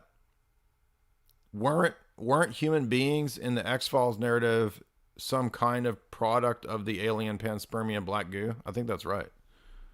So, yes. And by the way, everybody's talking about the X-Files clip going around about the stabbies. Dude, we covered it at the time.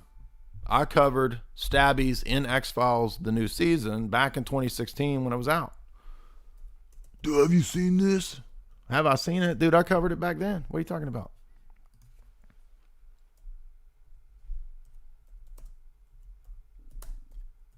Now I think we've done.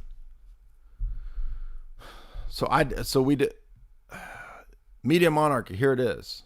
Okay, so 6 years ago we covered it with your boy over there. I just went blank on his name. Really cool dude. James Evan Pilato, right? Corbett's buddy. We did 2 or 3 podcasts back at the time with James Evan Pilato. Great dude, really cool guy.